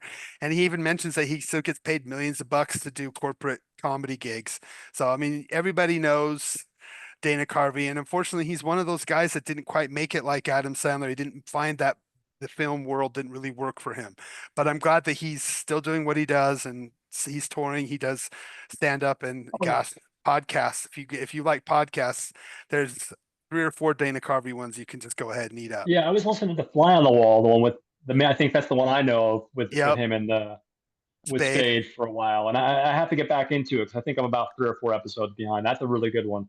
It really is, and it's fun to hear. The interview they did with Chevy Chase is great. He's so off his freaking Yeah. rocker. I'm just like, oh my Oh, he gosh. is. He really Like, is, man. but yeah, I love Dana Carvey. For me, he's just one of those actors that I just remember seeing in Saturday Night Live. I remember all the characters that he did from the church lady. Just he was just a lot of fun. Next, going back to Saturday Night Live, we've got John Lovitz, who acts like the professional actor of the Saturday Night Live. He actually got his start out with the Groundlings comedy troupe, and SNL came around 85. I think he was 85 to 90 during the same years that Dana Carvey was. He went on and did Mm. some movies. For me, one of my favorites is High School High, but of course, we all know John Lovitz for Saturday Night Live. But I could watch High School High. I think I've watched it 6 or 7 times, but for me, it's one of my favorite little hidden gems that not a lot of people know about. But it's basically a great little spoof on the teacher in the hood type of Well, the higher learning spoof. subgenre. Yep. And it's a lot of dumb fun if you enjoy those. So I really do like John Lovitz. Of course, another one from my childhood is Mom and Dad Saves the Planet or Saves the Earth or whatever. And he's the big bad guy in that. That's a lot of fun. So John And if you go on Lovitz, Tubi, check yeah. out The Critic, the The Critic animated is a show, The TV Yes, the Critic. show that critic I is watch. Yep. phenomenal. Yeah, John And Lovitz is he, great. and he's like what's his name? That's when he shows up in the Sandler movies. Well, I can't think of his name. Big Stan. Schneider, Rob He's Schneider. like Schneider. Schneider. He shows up in almost every Adam Sandler movie, And or he's in a almost every movie, lot. He shows up in and he so chews many the SNL. scenery. Yeah. He, It seems And he like chews people, the scenery. yeah, he yeah, go pretty ahead. much will show up in all of almost all of the Happy Madison movies, even if Yep. Yeah, Sandler's not in them. Similar to yeah. like Fade and Schneider typically do, but I feel like Lovitz. I actually kind of I like him. The one Happy Madison movie that I think is kind of underrated is The Benchwarmers, which it's Yeah, not I as was about mean. to say Benchwarmers. Yes, yes, It's he's not as great in mean that. spirited as I think people expect it to be, and while there is some dumb humor Yeah, that even for me doesn't always work, I think that one's kind of sweet and it's pretty damn funny actually. Yeah. yeah, it is. And his part in it's really it's not Mhm. your typical like normally you're like Lovitz comes on that voice and like even though he's funny, you kind of want to like shut up, dude. You're fucking annoying, or you want Yeah, to hate him, and that's part of the Yep. whole shtick. But yeah, no, he plays more of a sweeter character in that. You know, a billionaire that used to be bullied as a kid, and yeah, it wasn't your typical Lovitz for sure. Do you remember him in Happiness? He's also in oh, Happiness. that's right, he Oh is yeah, in yeah, yeah, Happiness. Yeah. yeah, yeah, Yeah. So he could do yeah, serious yeah. stuff. I mean, the guy's look up his filmography's huge. He's done hundreds of stuff. And a lot of it is he just pops in, he does a little bit, does his little shtick and leaves. But I remember him being really quite good in Happiness. So He was also really good, and the movie itself is kind of iffy, but it was Casino Jack when they did that Oh yeah, yeah, yeah. narrative What's his name? format with Spacey. Spacey when he kind of almost has to play the straight man. Like there's a moment in that movie where I always love where it's like I think they're at like a bar or something in Spacey and then like they start quoting movie references and Lunch just like, yeah, there they go with their here's we they love their movie references. But I'm like, yeah, he does. I know it's the joke of him always being the actor, but he does actually have some Yeah. chops. yeah, he No, he does. does. He could do a lot. So uh then that leads us to our lead man, the main guy. The reason why I said yes, let's do this movie is my guy Nick Cage, Of and I know course. Justin. We're Same both big reason. we're big fans of the Nick and Nice. the Nick Cage. We could go on and on. I think Justin did a great write up on Nick on one of his podcasts before, but Nick Oh, Cage okay. to me, what I just want to do, besides going on and on about all the wonderful films that he's done and the way that he acts. And we all know his story. He's actually Coppola, who decided he didn't want to be linked into that world and did not want to be looked at as a nepo baby and wanted to really kind of become one of his own.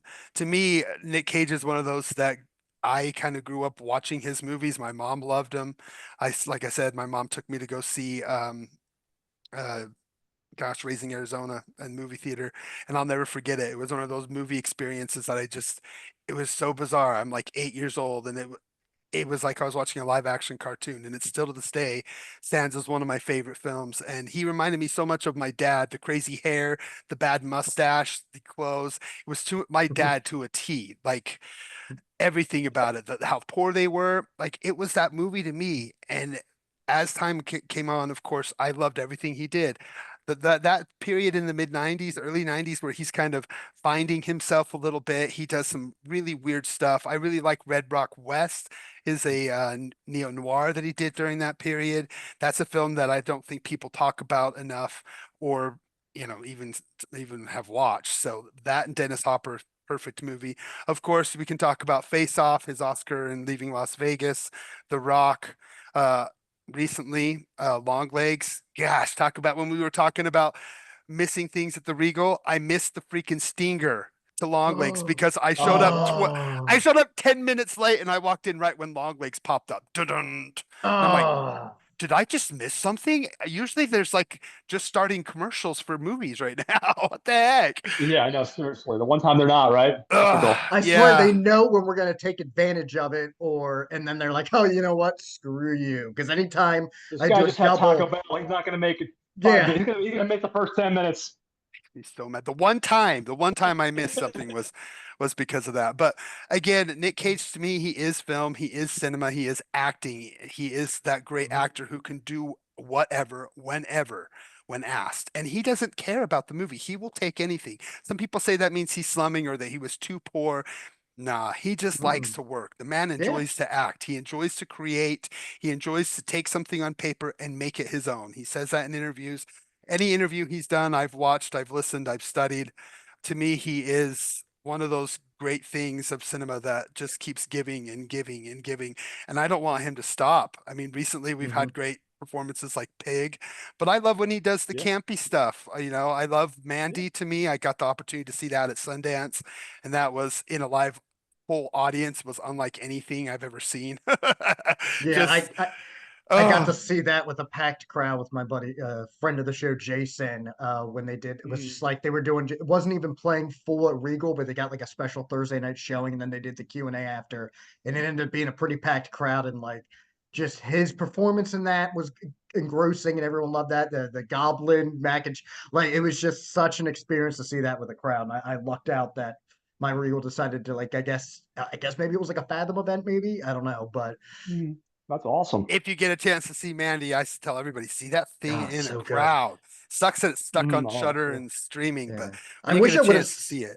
I wish I could have seen Color Out of Space with the crowd. I loved it at Me home, too. but that's one I wish I was kind of Yeah. hoping would Yeah. get the same, and I don't think it did, at least around here, the Fathom type event or anything. I'm like, damn, because that would have been Yeah. worth it too with the crowd. So many good, I mean, Mom and Dad, I wish I would have saw that in the Mhm. crowd. There's so Yeah. many good stuff that he's been making that's going quote unquote straight to DVD or straight to streaming that should be getting theatrical releases. I'm glad now that most people are like, well, since the unbearable Way to lateness, massive talent. yes, Yeah. since that came out, it's like they're throwing everything he does in the Yeah. theater. Doesn't matter if it's good or bad, they're throwing it in, which Yeah. I'm glad. Like, Arcadian got a theatrical Yeah, release. I got to see that in the theater. I So did the saw. Retirement Agency. I had to drive up to. I didn't see that one in the theater. I missed that one was theirs, but I did get to. I had to drive up to King of Prussia, which is about 45, 50 minutes away. But I was able to see Pig in theaters because of that, and that was Oh, great. Ooh, nice. So, That was good. Hey, I'm gonna just say two things before we go move on ahead. from Nick Cage.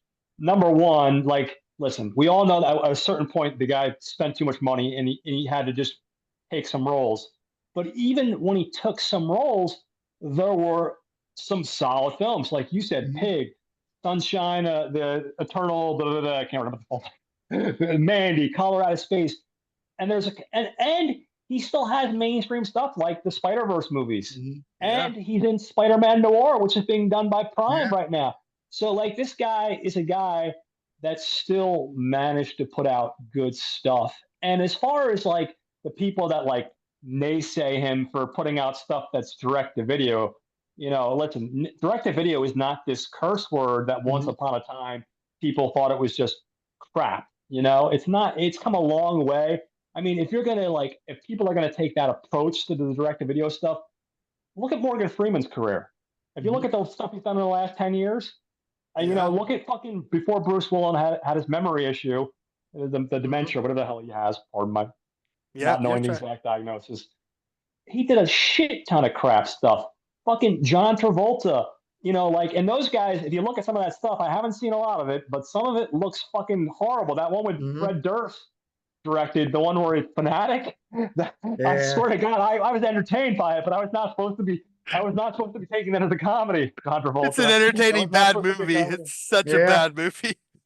But so like when people like, because there are people that shit on this guy, which I think is unfortunate. When you shit on Nicolas Cage, then you got to start shitting on Oscar winners that are fucking doing the Mhm. same fucking I thing. mean, And the he is an difference, Oscar winner. well, He is. yeah, no. But the difference is what I'm saying. But like, so is fucking some of these other actors, and they're doing. They're not even. I don't even see good stuff, in some of the Mhm. choices they're picking. Like, I will say Morgan Freeman did a movie that I saw that Zach Braff directed, and it has Oh, was that Florence that Good Pugh. Person movie with Florence That's a Pugh? good movie. It's a dark Mhm. movie and it's a lot to unpack. It definitely hit me in the heart, kicked me right in the feels.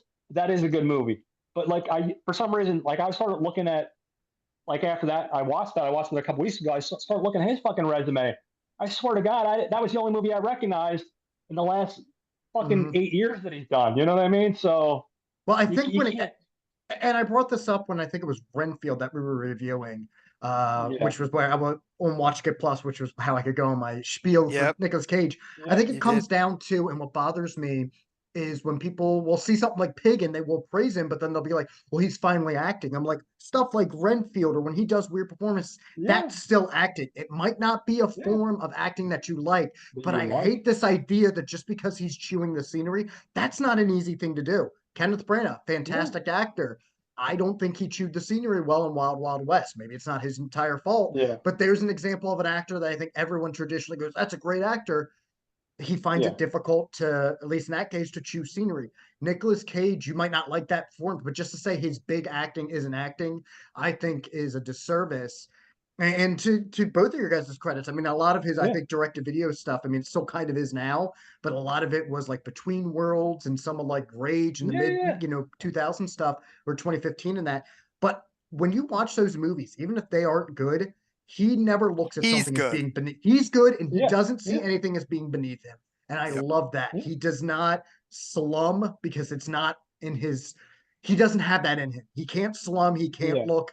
And I remember when I think it was Massive Talent was coming out, and everyone, I think they were trying to gloss over, like, well, now that you're back, and he goes, no, everything that I've done the past decade that people overlook, that's been the hardest for me because I think that's where I've been finding myself again. And, look, and he was like trying to praise these movies of like, indie cinema. And then I'm like, I love that. I love when somebody is like, no, Yeah. don't talk garbage on this stuff. And some of them are kind of, I mean, The Trust is really good. I finally got up with that one. Yeah. That's really good. And honestly, I was surprised by The Runner, which seemed like it would be just a generic political thriller. He's really good in it. Like that's a Yeah. solid one that I think got Mhm. overlooked because it just got dumped between some of the maybe schlockier stuff, which could still be fun. I'm like, there's some gems even in those mid 2010s that everyone just assumes is, well, this is when he was doing garbage stuff. I'm like, no, there's good stuff in there.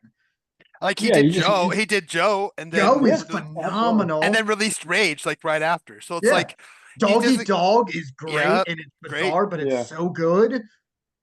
But then he did Yeah. stuff No, like I, Left Behind, which Yeah, which he's good at it. yeah. He's one of the only good things in that one. I finally watched it just because of him. And again, I'm like, he is so good. He can't slum it in something that, let's be honest, he took for a paycheck. I don't think I never Yeah. got the yeah, vibe from him that this was something that, which if he did, he did. But I didn't feel like this was oh, this aligns with religious beliefs. So I want to do it. I think they just needed an actor and he did yep. it, but he can't not be good. He is good in that No. movie when most other people, even Leah Thompson, who I love, was unfortunately not that good in that movie. Yeah. Well, the man's had 117 acting roles in 40 years, so he's been making at least on average 3 movies a year for 40 years. There's not Yeah. many people who can say they've been doing that. And to get his start where he did in the 80s and through the 90s, like we talked about, once he hit the mid 90s, his market shined and he became this big star with The Rock and Face Off. And next thing you knew, he was just taken off. He was everywhere. But he was also come back and remind you with little stuff like Matchstick Men. And he would come back So and remind good. you that now I'm not just an action guy. I can do these more serious films. So throughout his career, there's not there, I wanted to say there's never really been a down period. Even this Mm-mm. mid 90s when people like, oh, the Amos and Andy area, this was a bad time when he was in Amos and Andrew and Deadfall and Guarding Tess and then you get If I Could Happen to You and Trapped in Paradise. This is during a time period when he was taking movies to try to let people know that he was still a leading man that led him to where, just 2 movies after, I think he did Trapped in Paradise, Kiss of Death, then Leaving Las Vegas. So that was the beginning of Yeah. him being that looked at as a real actor. And then the big action movies came. And of course, I think by the middle of the 2000s, maybe we were a little sick of some of his stuff.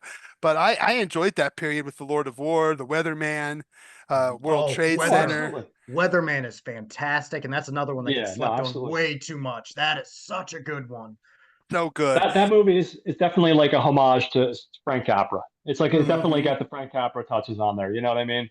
And it's Yeah, a good because we need those type of films every once in a Yeah, while. You know, we do. people and it make fun of the feel good movies, but you need yeah, that movie that you're and like, it's yeah, funny good too good because after that watching. one is like a Capra feel good, but it still has a little bit of that time period Punch to it. cynicism, but it works well. I Yeah. just and Yeah. Michael Caine too is fantastic, and that is fun. I really think the Weatherman got overlooked, and I think it's also because I don't think people were expecting that from Gore Verbinski. I mean, I think that's what he did after Yeah, Yeah. Favorites, and it that is. also shows like he had some range too, and I think he kind of got somewhat pigeonholed because of those Pirates movies, unfortunately. Yeah, I could go on and on. I mean, we've already mentioned a Yeah. No, of bunch, course. but Bad Lieutenant, Port of Call, Kick Ass, um, Drive Angry is another one that wouldn't have It's worked without him. yeah, it's There's fun though. there's so Yeah. many. The The sequels are Ghost fun. Rider films sequel, I think, is better than the first. Again, Agreed. I The think that he sequel just is a fun pulp comic book movie, and I know people trash it, but I think the first one's kind of boring. It's okay, but like that second one I think is just a fun pulp action movie. yeah. I love that second one. Well, I Well, the think we've had second one's enough Nick Cage yeah. love. Go ahead, John. You finish Yeah. it up. Yeah, there's not too much more. I mean, the only other person I want to mention, well, two people. I don't know if you mentioned Mom, who was Florence. I don't know if we mentioned her. I didn't mention Florence. Nope. So Florence Stanley, she's done a ton of TV stuff. She played Ma Furpo. She's been Hmm. stuff like Dark Shadows, Barney Miller. Outrageous Fortune, the show Dinosaurs, The Odd Couple, Bulworth, Down with Love, ton of stuff. And she's great in her role in this, playing the sarcastic, over the top Italian mother of these fucking three lunatic sons. And then the other one I want to mention, I'm just skimming through my notes here, so bear with me, Yeah. is uh, where is she? Our love interest. What is it? Madchen Armcheck? Yeah. Hold on. She's been in a bunch of stuff, and she was one of those actresses. When I saw her, I could have sworn, I don't know which actress, but I could have sworn she was somebody else. But she has a bunch of stuff in her career too. She's been in stuff like Twin Peaks, Yeah. Twin Days of Peaks. Our Lives, Star Trek Next Generation, Sleepwalkers. I love that stupid movie from '92. Dream Me Lover, too. That's a fun one. '93. Um, Dawson's Creek, ER, a bunch of different stuff. And one of those people, oh, Riverdale, here you go. That's a big one. 117 episodes, 2017 to 2023. But she's Mhm. another one of those people that I saw her and I'm like, man, I know for some reason I was thinking she's somebody else, but I was surprised how much stuff she actually was in because at first when I looked up her name, I couldn't figure out the name didn't ring a bell automatically. So I think that hits all of our big people in the film and our supporting actors. So I will turn things over to you, Mr. Justin, for your little synopsis. Sure. All right.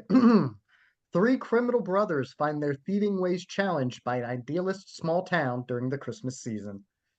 Cute. Well, I mean, Yeah, you can't good, get any good. simpler than that. You know, it definitely is a great way to encapsulate the actual film. Does anyone want to go into their thoughts and what they think about everything, story, technical, whatever? Yeah, Um, I can start.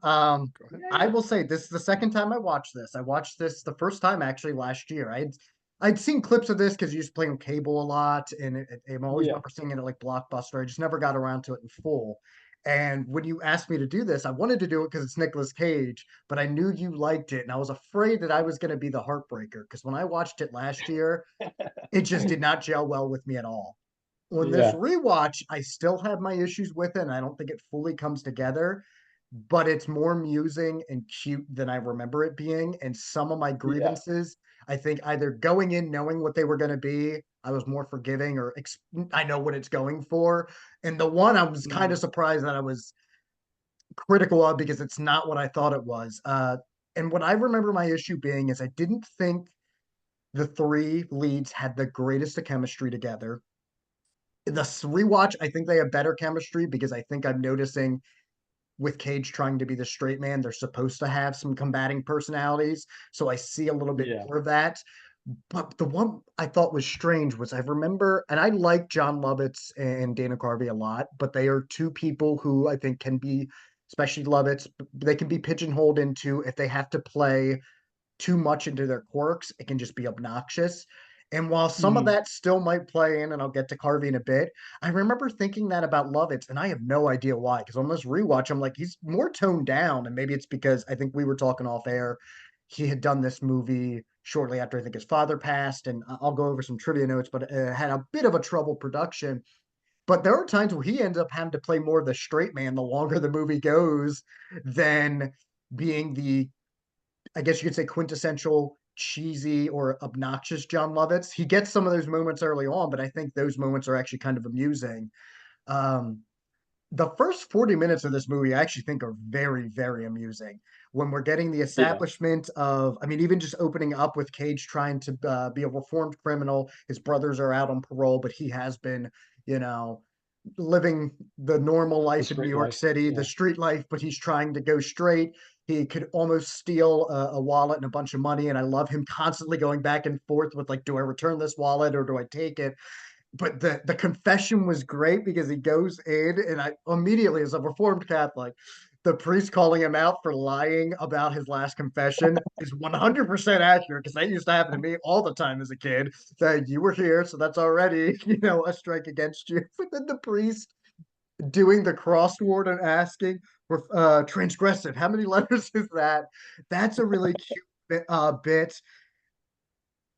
But once it gets past them going to paradise and deciding we're going to rob this bank, I do feel it falls apart a bit. I will say the actual Capra-esque moments of them having, being won over, I think do work. I think the reason they just didn't work as well the first time and still a bit on the second one, and your wife kind of hinted at this, Mike, is this film is a little too long and it just feels like it starts to spin its wheels and has one too many false dawns of, oh, they're reformed. Wait, no, they're not. They're not going to take the money back. Oh, wait, they are. And I think just doing that one too many times.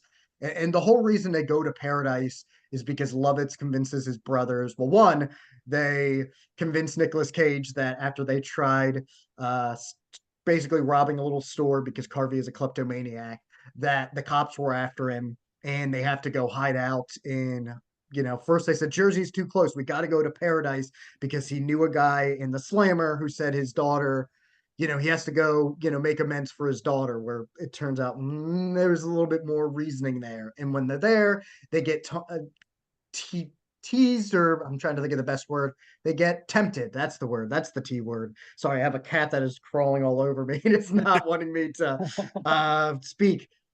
They get tempted because this idyllic town has the easy access to just rob their bank.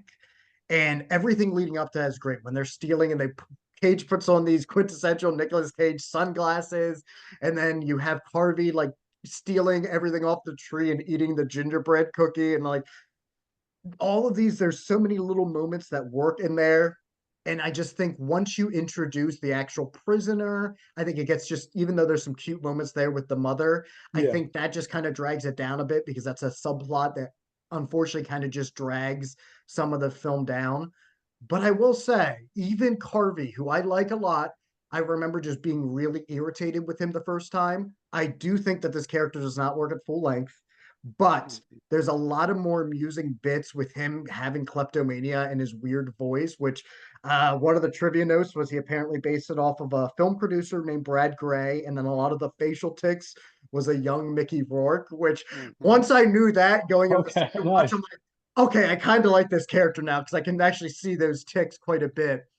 It's Mm. Rumblefish. It's Rumblefish It's if you watch Rumblefish it. 100%. 100. And apparently the producers hated it. And while I can definitely agree with them to some degree, it's Cage who worked on Rumblefish is like encouraged Carvey, no, no, no, you got to keep this. And the reason he was able to encourage him was apparently this was a troubled production. George Gallo just was kind of very lax with his direction, according to John Lovitz. Basically, just said, do whatever you want. And even if we think of actors as being great, most actors like, no, I need some direction. That's your job.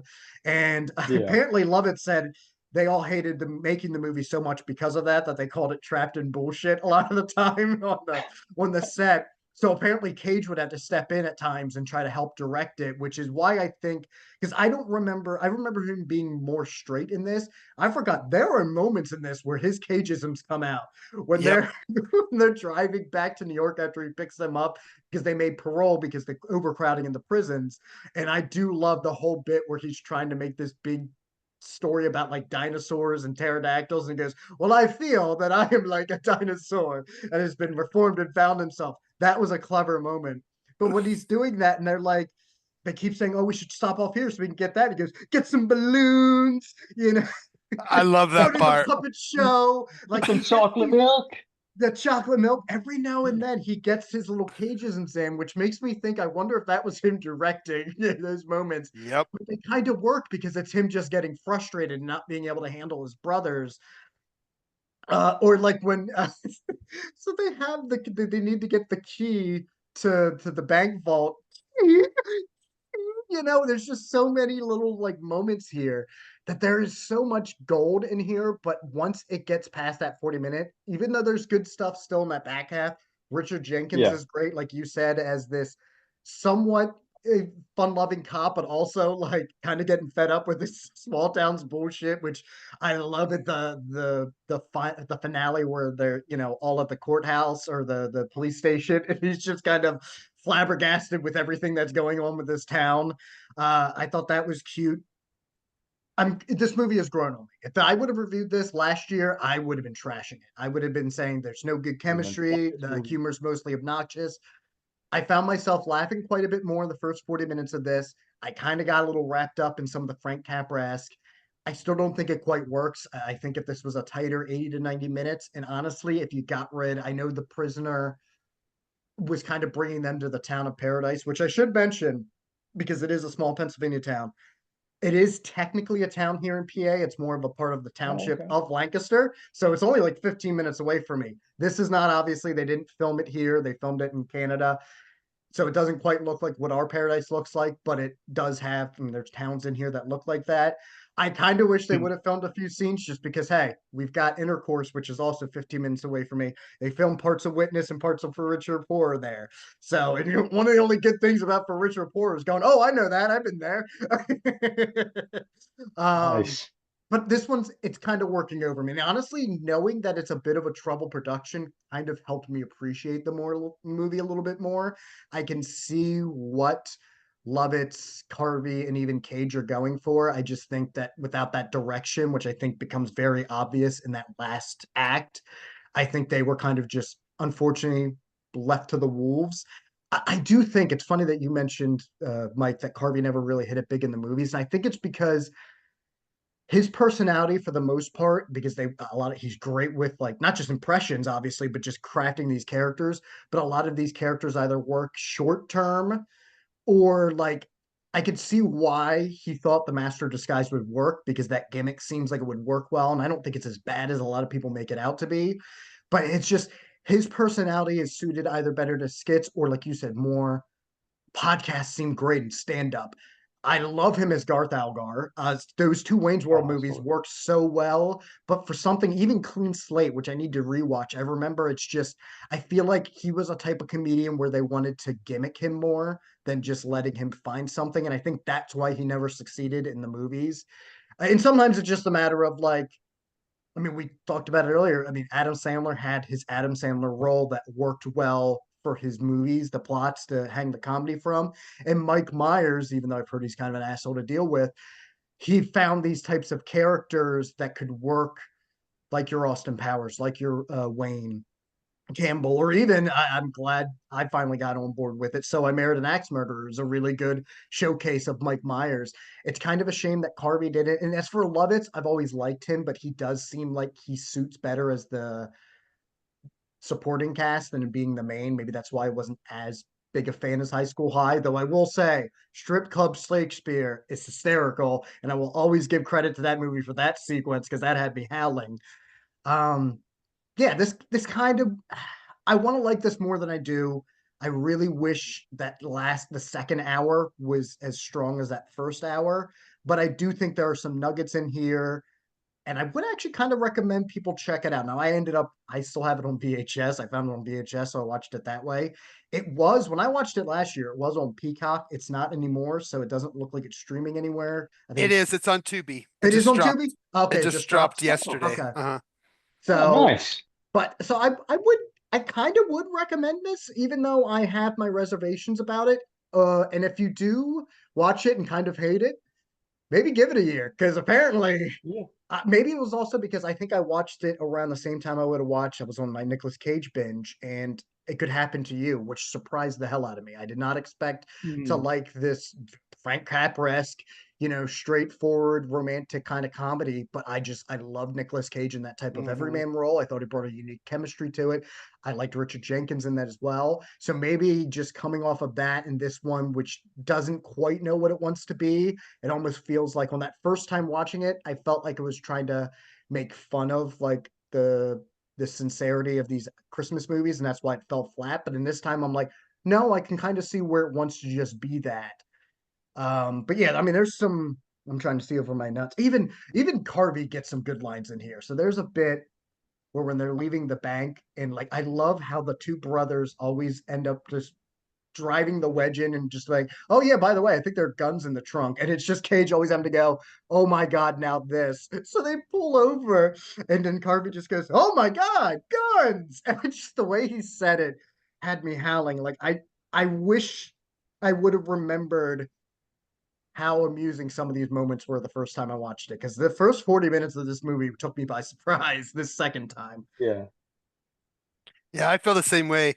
It works for me better on a rewatch. I felt like I first watched it with my grandma, like on VHS, probably 95, 96.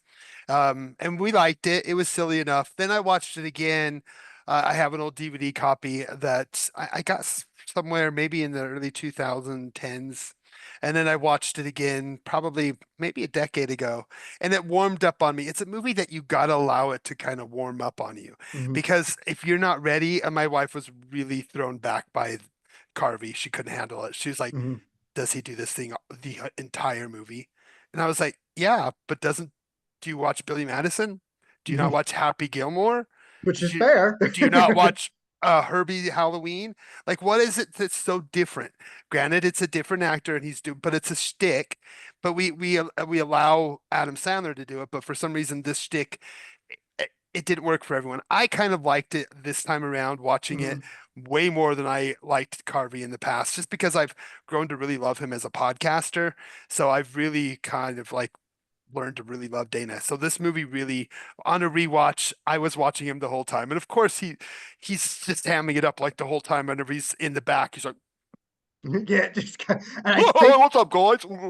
This is the first time for me that was just too much, but this time I think one approaching it like you did, I have no issues when people like Sandler do it and they're doing it in the lead, not supporting. But two, once I found out why what he was doing, I'm like, yeah. all right, that's actually more clever than I gave it credit It for. makes more sense once you kind of Yeah. figure out what he's doing. It's like, okay, it's not just him hamming it up. But again, Hmm. he's an Yeah. impressionist. That's what he does. So Hmm. he was putting on an impression, and he kept that impression on the entire movie. And he did great doing what he did. Again, like you said, it took me a while to understand Lovitz as the straight man. I was like, oh, Lovitz is the straight man. Interesting. And I thought we were going to get Nick Cage straight man, because I like you, I was really shocked by oh, you want Rinky Dings in a little milkshake, huh? Let's get that little bumper, that whole bit. Yes, I wanted to talk to her. Yes, I wanted to. And that's the stuff I love. And when he popped off and did all that fun stuff, I was just like, okay, this isn't as dry as I remember it being. But I Mhm. did have some Yeah. nostalgia to it from watching it with my grandmother. Of course, we all have Mhm. nostalgia. And I think that's where I remember watching it at a Christmas with her on VHS. And we really did have some good laughs. But I also watched Ridiculous Six with my grandmother and had a good time with that. So watching movies with her doesn't mean that they're going to Yeah. be good, Hey, right? I will defend Ridiculous Six. It knows what it is, and it's stupid in a It good fun is. way. I had a It friend is. Yeah. complain like, "Oh, I can't believe that these characters play like Mark Twain." And then I'm like, "That's why it's funny. It's so stupid Yeah. and ludicrous." Was so ludicrous.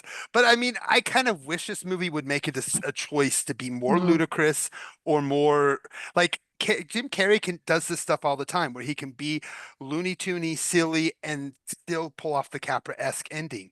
This movie had a hard time figuring mm, out how to balance the two. And I think that's the issue. But its heart is in the right place. It's funny, like you said, the first hour is funny. And then mm, when it gets sweet, it gets really sweet, and it does kind of make you feel the Christmas warmth by the end if you can make it there. But there's a good 15 minutes of this thing mm. that could be cut down, that I think easily we could have cut down little bits. And Yeah. again, subplot after subplot after subplot. There was a lot too much going on to get people to where they need to be. And I think that's a classic writer kind of Hmm. style. Looking back at what Gallo's done, you can see that that's kind of his stick. I mean, could you imagine if we would have got the Bad Boys movie that he wrote for Lovitz and Carvey? Like he really wrote Bad Boys originally for I Lovitz and Carvey. That's insane. I kind of want to see it though. I feel like it's just going to be Armed and Dangerous with John Candy and Eugene Levy. But I would be curious. But you know what? To your credit too, I think the other issue, it's not even just the subplots, but in that second half, because it wants to be so sentimental, it has one too many times of they almost escape by canoe. Oh, they don't. They almost escape by horse. And I'm like, it was just wanting to like a writer wanting to put one too many of these in, and it's like you just needed to pull back Eggs and yeah. go, let me just stick with this one time, and then it kind of goes. Yeah. But and there is like it's even like Harvey, man. I think because I was so annoyed with him the first time, I somehow do not remember one of the funniest bits in this movie is so when they're robbing the bank, they have to go across the street to the diner because the bank owner is on his And lunch. then yeah, and then everybody from the diner. Oh, and they get me. But even before that, like Harvey sees Scrapple and he wants Scrapple. So he asks the civilian, "Can you hold my gun?" And he like gives the gun. And then the guy just gives it back to it. I'm like, how did I miss this? That is so funny. It's like, and then you cut back to Lovitz. It's like leading yoga breathing exercise. Yes. And then Gage comes in and like goes back to like nobody's gonna get hit. If nobody listens, you're gonna get shot. And he goes, I just calmed them down. It's like those little moments. I'm like, I think just the first time there's so much going on that you miss those little bits. And on Yeah. this rewatch, I'm like, there's a lot more clever. Like, I'd be curious to read the script too, because I wonder how clever the script is, and maybe just if somebody would have had a better direction throughout, I Yep. think this would be more better remembered because there's some really funny moments in this. And there's some Yeah, bad I think direction. That's the Yeah, key. it's just I that think the second key is half, it's a man. funny movie with actors that really are doing their best with what they have, but it's not directed well. But Hmm. man, the heart is there, the music is there. yeah. It Yeah, looks the and feels music. like a warm 90s, piece of nostalgia. All of it's there. It just, again, it's too long. It's not quite focused enough because Mhm. like you said, the trouble stuff with the production, the director just didn't want to direct people. He Yeah, just wanted to come in and make this movie and thought everyone would just kind of just fit. yeah, and It just didn't that. all work, but man, I Yeah, had fun with it. And I told my wife after it was all over, she's like, I'm going to bed before this last bit. And I was like, we're going to watch this again in a year or two and you're going to like it more. I yeah. trust me. I And it's, put my name in there too because I don't know if I hated it as much as she did, but I did not take to it last year, and I wasn't dreading rewatching it, but I was. I just had this feeling like I'm going to be the heartbreaker, and then I was like, no, I'm not actually. This No. isn't. This is better than I remembered, and it wasn't that yeah, long ago that I watched it actually. it's a movie that gets crapped on way too much. I mean, look at it. It's like at a 5 or 10% on Rotten Tomatoes. Yeah. It's not one that people talk about much, but there is enough here. And those who have, that little bit of nostalgia for these actors, you're going to Hmm. find yourself liking something. And I'm glad that I got the chance to watch it again. I'm really glad that John said, "Hey, you want to watch this one?" And I, like you, was like, I remember liking this, but we'll see what I think about it. And I ended up liking it a whole lot this time around. Again, maybe I'm something about being 45, being through like I'm just in this emotional part in my life where I feel the emotion of film. Going back to Kevin Smith and the 4:30 movie, I was I just was about to say, you know what I think it is? We both saw the 4:30 movie after our initial viewings, and that brought us back to like, no, it's okay to be sentimental. it's okay to be sentimental and it's okay to allow because my wife even said once they get to the town and they're quote unquote trapped, that's when it slows down. And that's when you have a Mhm. hard time. That's when she got bored. Mhm. But again, it's because of the lack of direction. It's not because every actor's not doing their all. I mean, we get some of the best actors arrive during that Mhm. last part, and Oh yeah. those older actors are doing their best. Richard Jenkins is awesome in this role. Oh, he's Uh, so good. Yeah. and I mean, Moffat's doing what he does, the kindest, nicest man in the world, just the grandpa you want to give a hug wearing his It bow made tie. me want to move to this paradise, and I'm like, I know it's not the paradise that's 15 minutes away from me, but I wish he was there because this is like I really got won over by it this time. Because I'm like, man, they really are sweet, and I can actually buy these brothers, especially Cage, who I bought more into his really wanting to, and he has really good. I think sometimes people forget, and maybe I definitely think it was coming off of It Could Happen to You, where that's more of a romantic comedy, so him getting to have chemistry, but he has nice chemistry with her, and I believed him falling for her, and I think that's the other reason I just don't like the prisoner father angle because it just really feels forced at that point, and I think the reveal of it being that Lovitz lied about getting that letter, I think would have been good enough without having to actually have the prisoner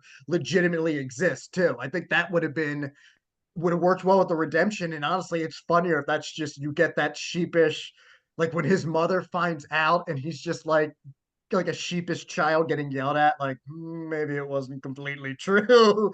Like, uh, Yeah. John, Yeah. you're the one who brought us all together. Tell us why Yeah. you picked this movie and what you think about it. Okay, so for me, like I always like, and I know I'm overly forgiving. That's one of my faults when it comes to my film choices. I've always loved this movie. I can definitely see like echo some of the sentiments that you guys were talking about in that third act. But for me, this movie, I loved all three of these actors.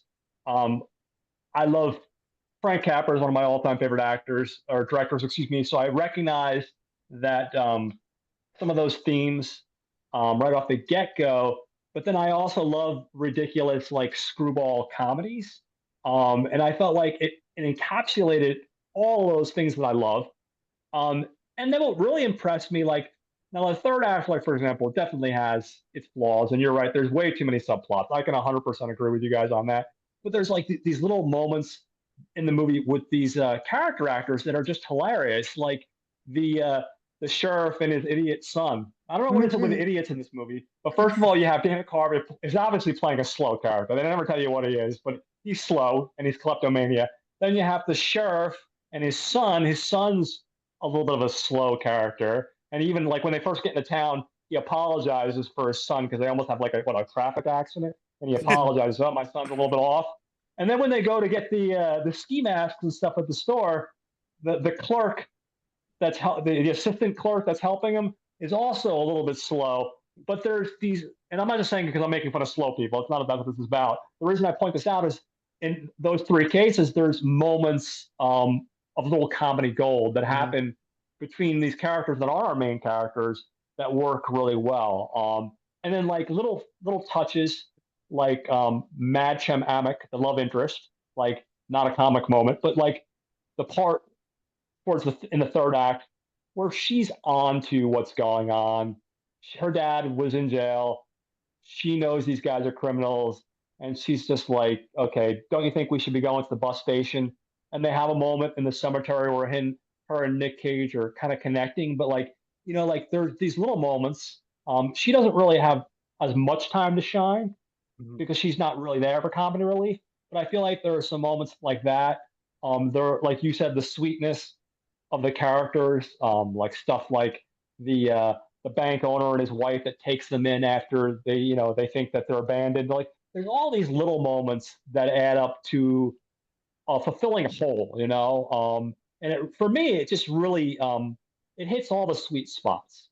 And when I look at the film as an overall piece, I can definitely point out the flaws because there are flaws there. I feel like if they had just given the film 100% to Cage to direct, or they had maybe tightened the script up, I think you could have had an amazing film, personally. Um, and I feel like if Gallo had just gotten off his ass and would have just fucking directed the film, you could have had something a little bit more magical. So it definitely does falter in some of those areas. But overall, like when I watch it, I definitely feel like, it's one of the performances um, when I think of Nick Cage, like I said, I remember. I think I picked this up at like a library like sale for $1, or maybe I picked it up like I don't know, like Goodwill or something. I remember watching it and going, "Wow, this is a movie." I didn't even look up the Rotten Tomato score or anything like that, but this is a movie that like genuinely I'm entertained by. It's got the comedy beats, it's got the heartbeat. It touches all the things I look for as far as a Christmas movie or just a film in general. Um, and yet it's this movie that Nick Cage did that I've never fucking heard of up until this point. You know what I mean? So I think that was one of the main reasons. For those reasons, that was the main reasons I wanted to talk about it, because I feel like it's just him showing some more range. I think it's giving all these different actors, really, they all have their little moments to shine, whether it's Lovitz or Carvey or the bank owner, and his wife. Everybody in this film, I feel like, has a moment to shine. Even like in the third act, which I know you guys weren't crazy about, and like I said, I have some issues with, when mom is getting kidnapped by the gangster and she's in the car and she's like mouthing off to the gangster. Yeah, And then she that's funny. starts singing Christmas carols to be annoying, and they throw in the back trunk of the car. Like I know the third act does have its faults, but there are still moments that I thought were really funny, like these little bits here and there that I think really I got a chuckle out of. So for all those reasons, I feel like it gave me enough fulfillment. It's a film that sadly is only on DVD. I'm hoping one of these days somebody will put it out on Blu-ray and maybe throw, some behind the scenes stuff, or maybe some angry John Lovitz interviews why he was pissed off at Gallo for not directing him after his dad just passed away. I don't know, but yeah, no. So I definitely think it's worth everybody's time, and it's definitely worth a first viewing. And if you're not fully charmed, give it a year and then give it a second viewing Yeah, on Tubi. yeah, exactly. Because I Yeah. don't know about you guys, but there are plenty of films, like, and I'm talking about like highly serious, or some people would even call pretentious films, that, I've watched, and then like maybe it just went over me, or I just didn't connect with it.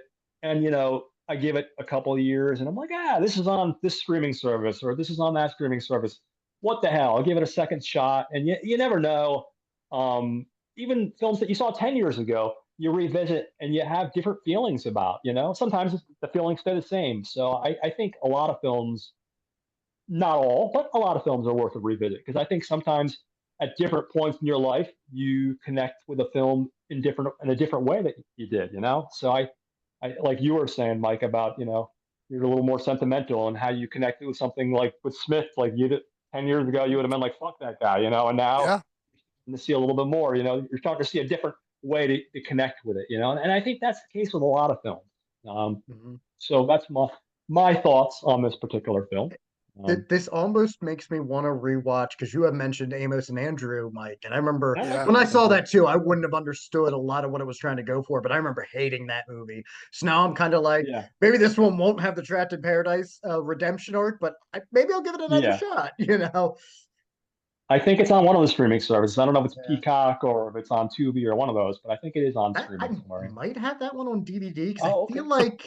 I feel like I had like it was part. I probably got it for a different Nicolas Cage movie, but I feel like because I remember when Cage was getting really big, they would just put like, here's a double or triple feature Nicolas Cage, and Yeah. you would get like Face Off, Yeah, Snake Eyes, and they're like, oh, here's also, you get the 4 pack. yeah, Yeah, you get the formula. We also got a, which is why I'm surprised that Trapped in Paradise isn't at least on Blue on like one of those multi packs, but Yeah. yeah. So that kind of surprised me because I know I have a couple of like Nicolas Cage multi pack Blu-rays that have like a bunch of Drive Angry, Runner, and then like Kiss of Death, and a lot of the '90s stuff are through them. But Whatever's on nice. Tubi right now looks really good. So those people yeah, out there, catch it on Tubi. It looks like it's been mastered. It doesn't look like a DVD copy. Ooh, It yeah, looked pretty good in my I, opinion. So I think it might be the same one that sweet. was on Peacock, and I was surprised because when I watched it on Peacock, I was expecting like I almost didn't want to watch it on my bigger screen because I'm like, oh, is it going to be just the DVD blown up? And like if it was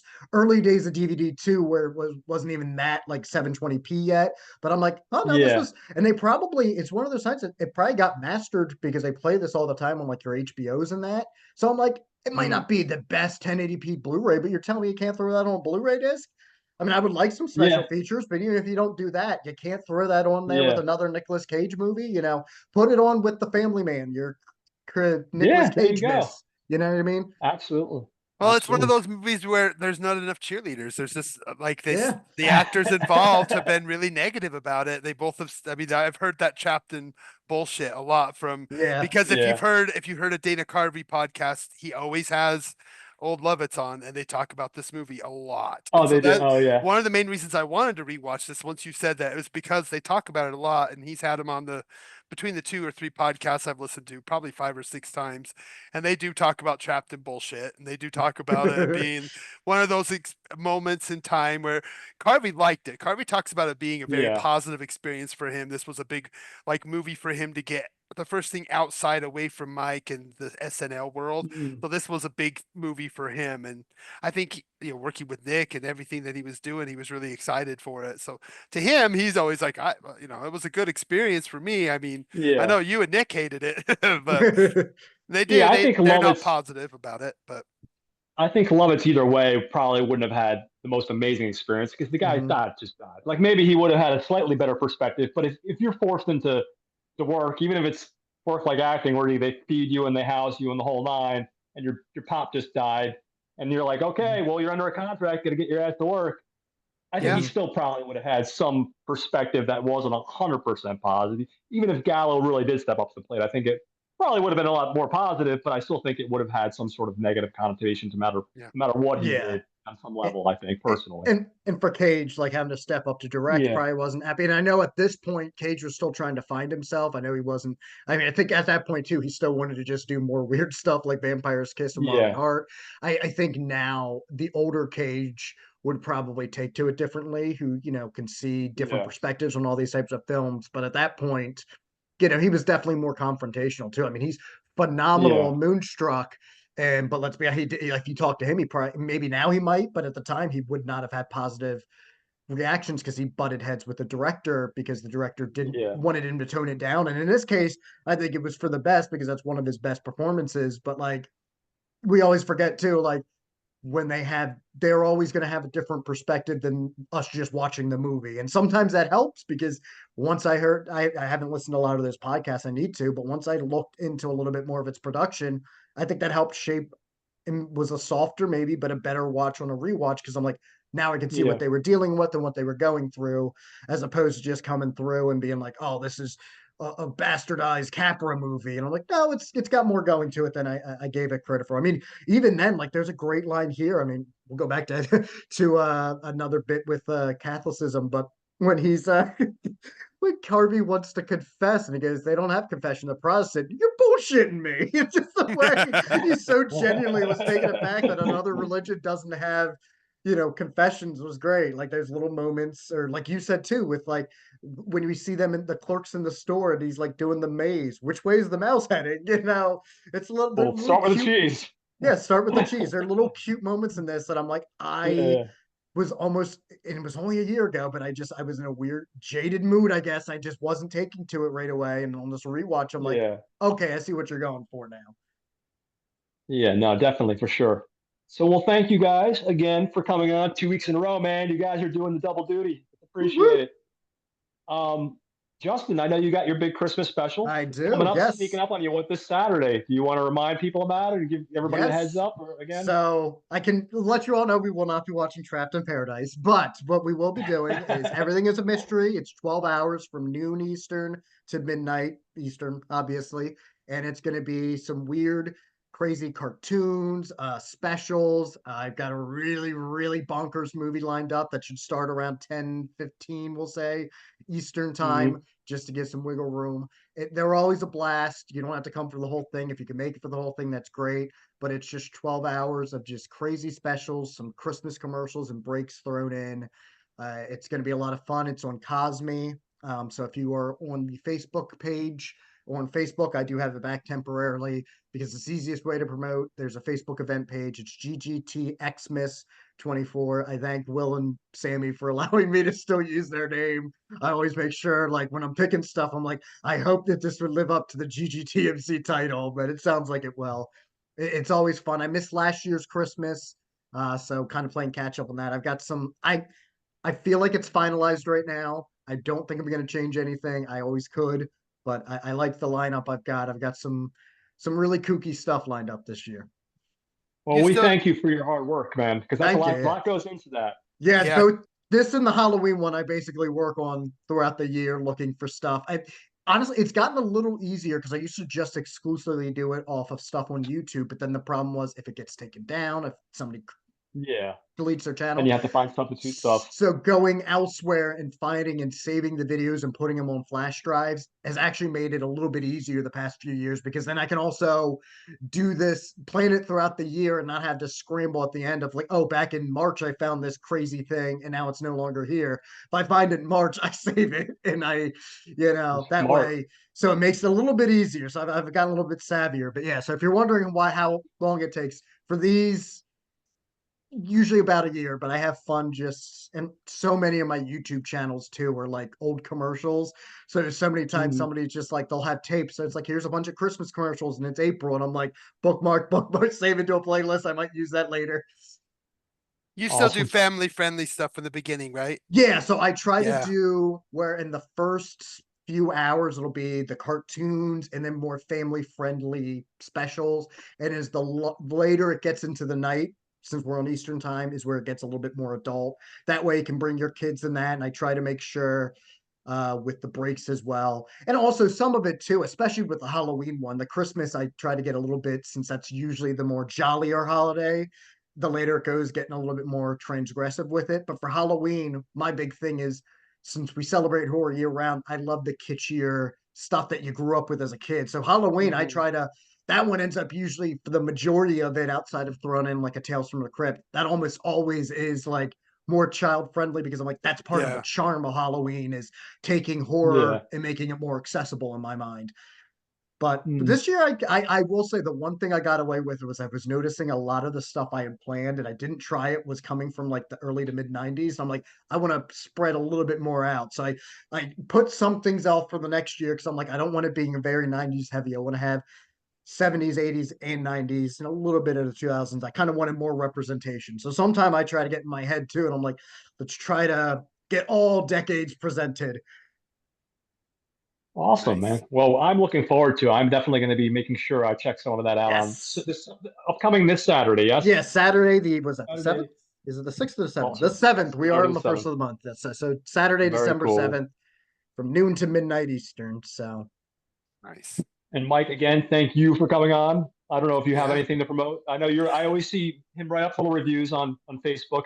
I'll see him a couple times. Yeah. So I'm keep actually that up. working on something. So coming Awesome. in down the pipeline. So as you guys know, and John, you know, I'm obsessed with Sundance Film Festival. It's been a big part of me learning to love film. One of my buddies, and you probably know him through the Gentleman's Guide, Pat Murray. He's from Canada. He's been Yeah, coming yeah. down to the festival for the last 10 years. So we're planning on getting together and recording some stuff and maybe even Nice. making something long going, kind of based around Sundance as threats that it might be leaving Utah, it might be going somewhere else, it might be changing. This year they changed things a lot. They shrunk stuff, and I didn't get a pass like I have in years past, which really makes me mood because mm, they made it Sure. smaller. They got rid of a lot of mm, venues that without telling people to be Well, that's ready. shitty. So I lost out on getting a pass, but I'm still going to buy tickets and still going to do my thing. I still plan on doing a thing with Watch Skip and Jose, but I'm mm. planning on something. Maybe hopefully will be a long term, like a Sundance appreciation, either podcast or Awesome. YouTube. That's me and Pat are working on. So when he gets down here in January, we're going to spend some time together and maybe etch Very something cool. out. So maybe something like that. But otherwise, you can find me on the socials. For a living, I sell HELOCs. So if you're a broker and you're looking to broker out HELOCs, look me up, Mike Wilden. I'm on LinkedIn as well as Facebook. So if you're a broker and you want to sell HELOCs to other people, home equity lines of credit, hit me up.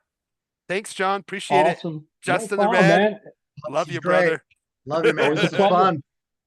Well, before I close out, I'm going to promote. Remind me again what we're covering for our spotlight: 8 million ways to die, right? Yeah, that is correct. 8 million ways to 8 die. million ways to die with Jeff Bridges. We have to confirm a date on that, but that is coming for our spotlight episode for the month of December. And then next week, I'm going to have Dave Gray from Raiders of the Podcast is going to join me, Ooh, and we're going to be discussing a French film. It's a short film from 1962. It's a time travel film called La Jetée. I'm probably pronouncing wrong. Apparently, it was the inspiration for 12 Monkeys. I haven't seen it yet, but interesting. what's interesting about this film is it's all still pictures for the entire short film, except for one scene. And it's supposed to be incredible. So I'm looking forward to that. It's on the Criterion channel, and I think you can rent it in a couple different places. It might be on the internet somewhere for free.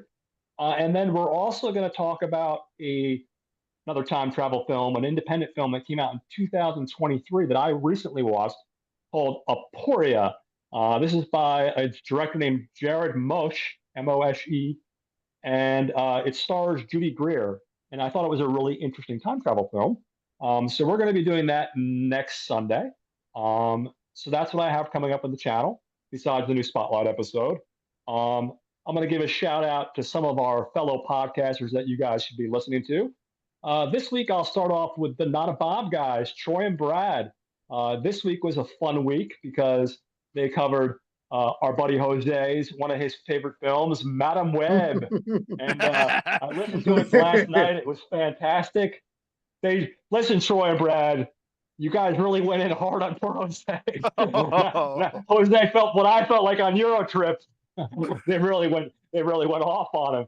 And I don't think Madam Web's that bad. I think No, Morbius is much worse. There's a lot of other things that are a lot worse. agreed. But it was Morbius all is done more in a loving boring, manner. which is the worst thing you can be. Yeah. Yep. It, Yep. it was all done with love, and I think he knows that, and it was a lot of fun. So I know Jose was on the yes, that's the Not a Bomb podcast, Not a Bomb podcast with Trad and Roy, and this week's special guest Jose, as they talk about Madam Web, and of course the Not a Bomb podcast. They take a reevaluation of films that may have been a commercial failure or a critical failure every week. So check that out. That just dropped. Of course, we have now, since I'm talking about Jose, we have Watch Skip Plus. They just discussed Gladiator 2, him and Alex. That's their newest episode. And they talk about films that came out in theaters. This week, they're covering Wicked. So check that out. Stuff to look forward to. Of course, I would be remiss without talking about The Gentleman's Guide to Midnight Cinema with Sam and Will, a constant source of inspiration for many of us podcasters. They just covered the remake of the Suspiria film, which I thought was pretty good. I was surprised. It's definitely different than the original, but I think it's worth watching. Definitely checking out, especially if you dig Giallo stuff. So that's their newest offering. That came out last week. Then I will pivot over to Raiders of the Podcast with Dave, Kevin, Tyler, and Craig. And I know the newest episode they just dropped today, which I did not get a chance to listen to, but I did catch last week's episode, and last week was a four-part episode where they talk, or four-film episode. They talk about, oh shit, they talked about four different films that were remakes. They talked about the Pulse remake. They Yeah, talked the about remakes. Pulse the Nick remake, Cage, man. another a Nick Cage film, the Goo Goo Dolls Oh, song, Why Can't City of Angels, was it? City of Angels. They talked about Yes. that and compared it to the original. And then they talked about two other films. I'm sorry, guys. I can't remember the other two films you talked about, so I apologize. But they talked about four American remakes of films. So you have those guys. They're always a pleasure. And then finally, I will mention, of course, we got Joe and Rob.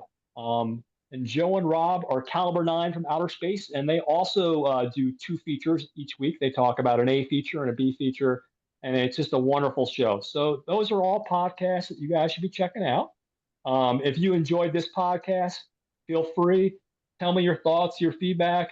Tell me where I need to improve, what you like, what you didn't like. If there's something you think I should be talking about, please. I welcome all feedback, negative, positive, and in between.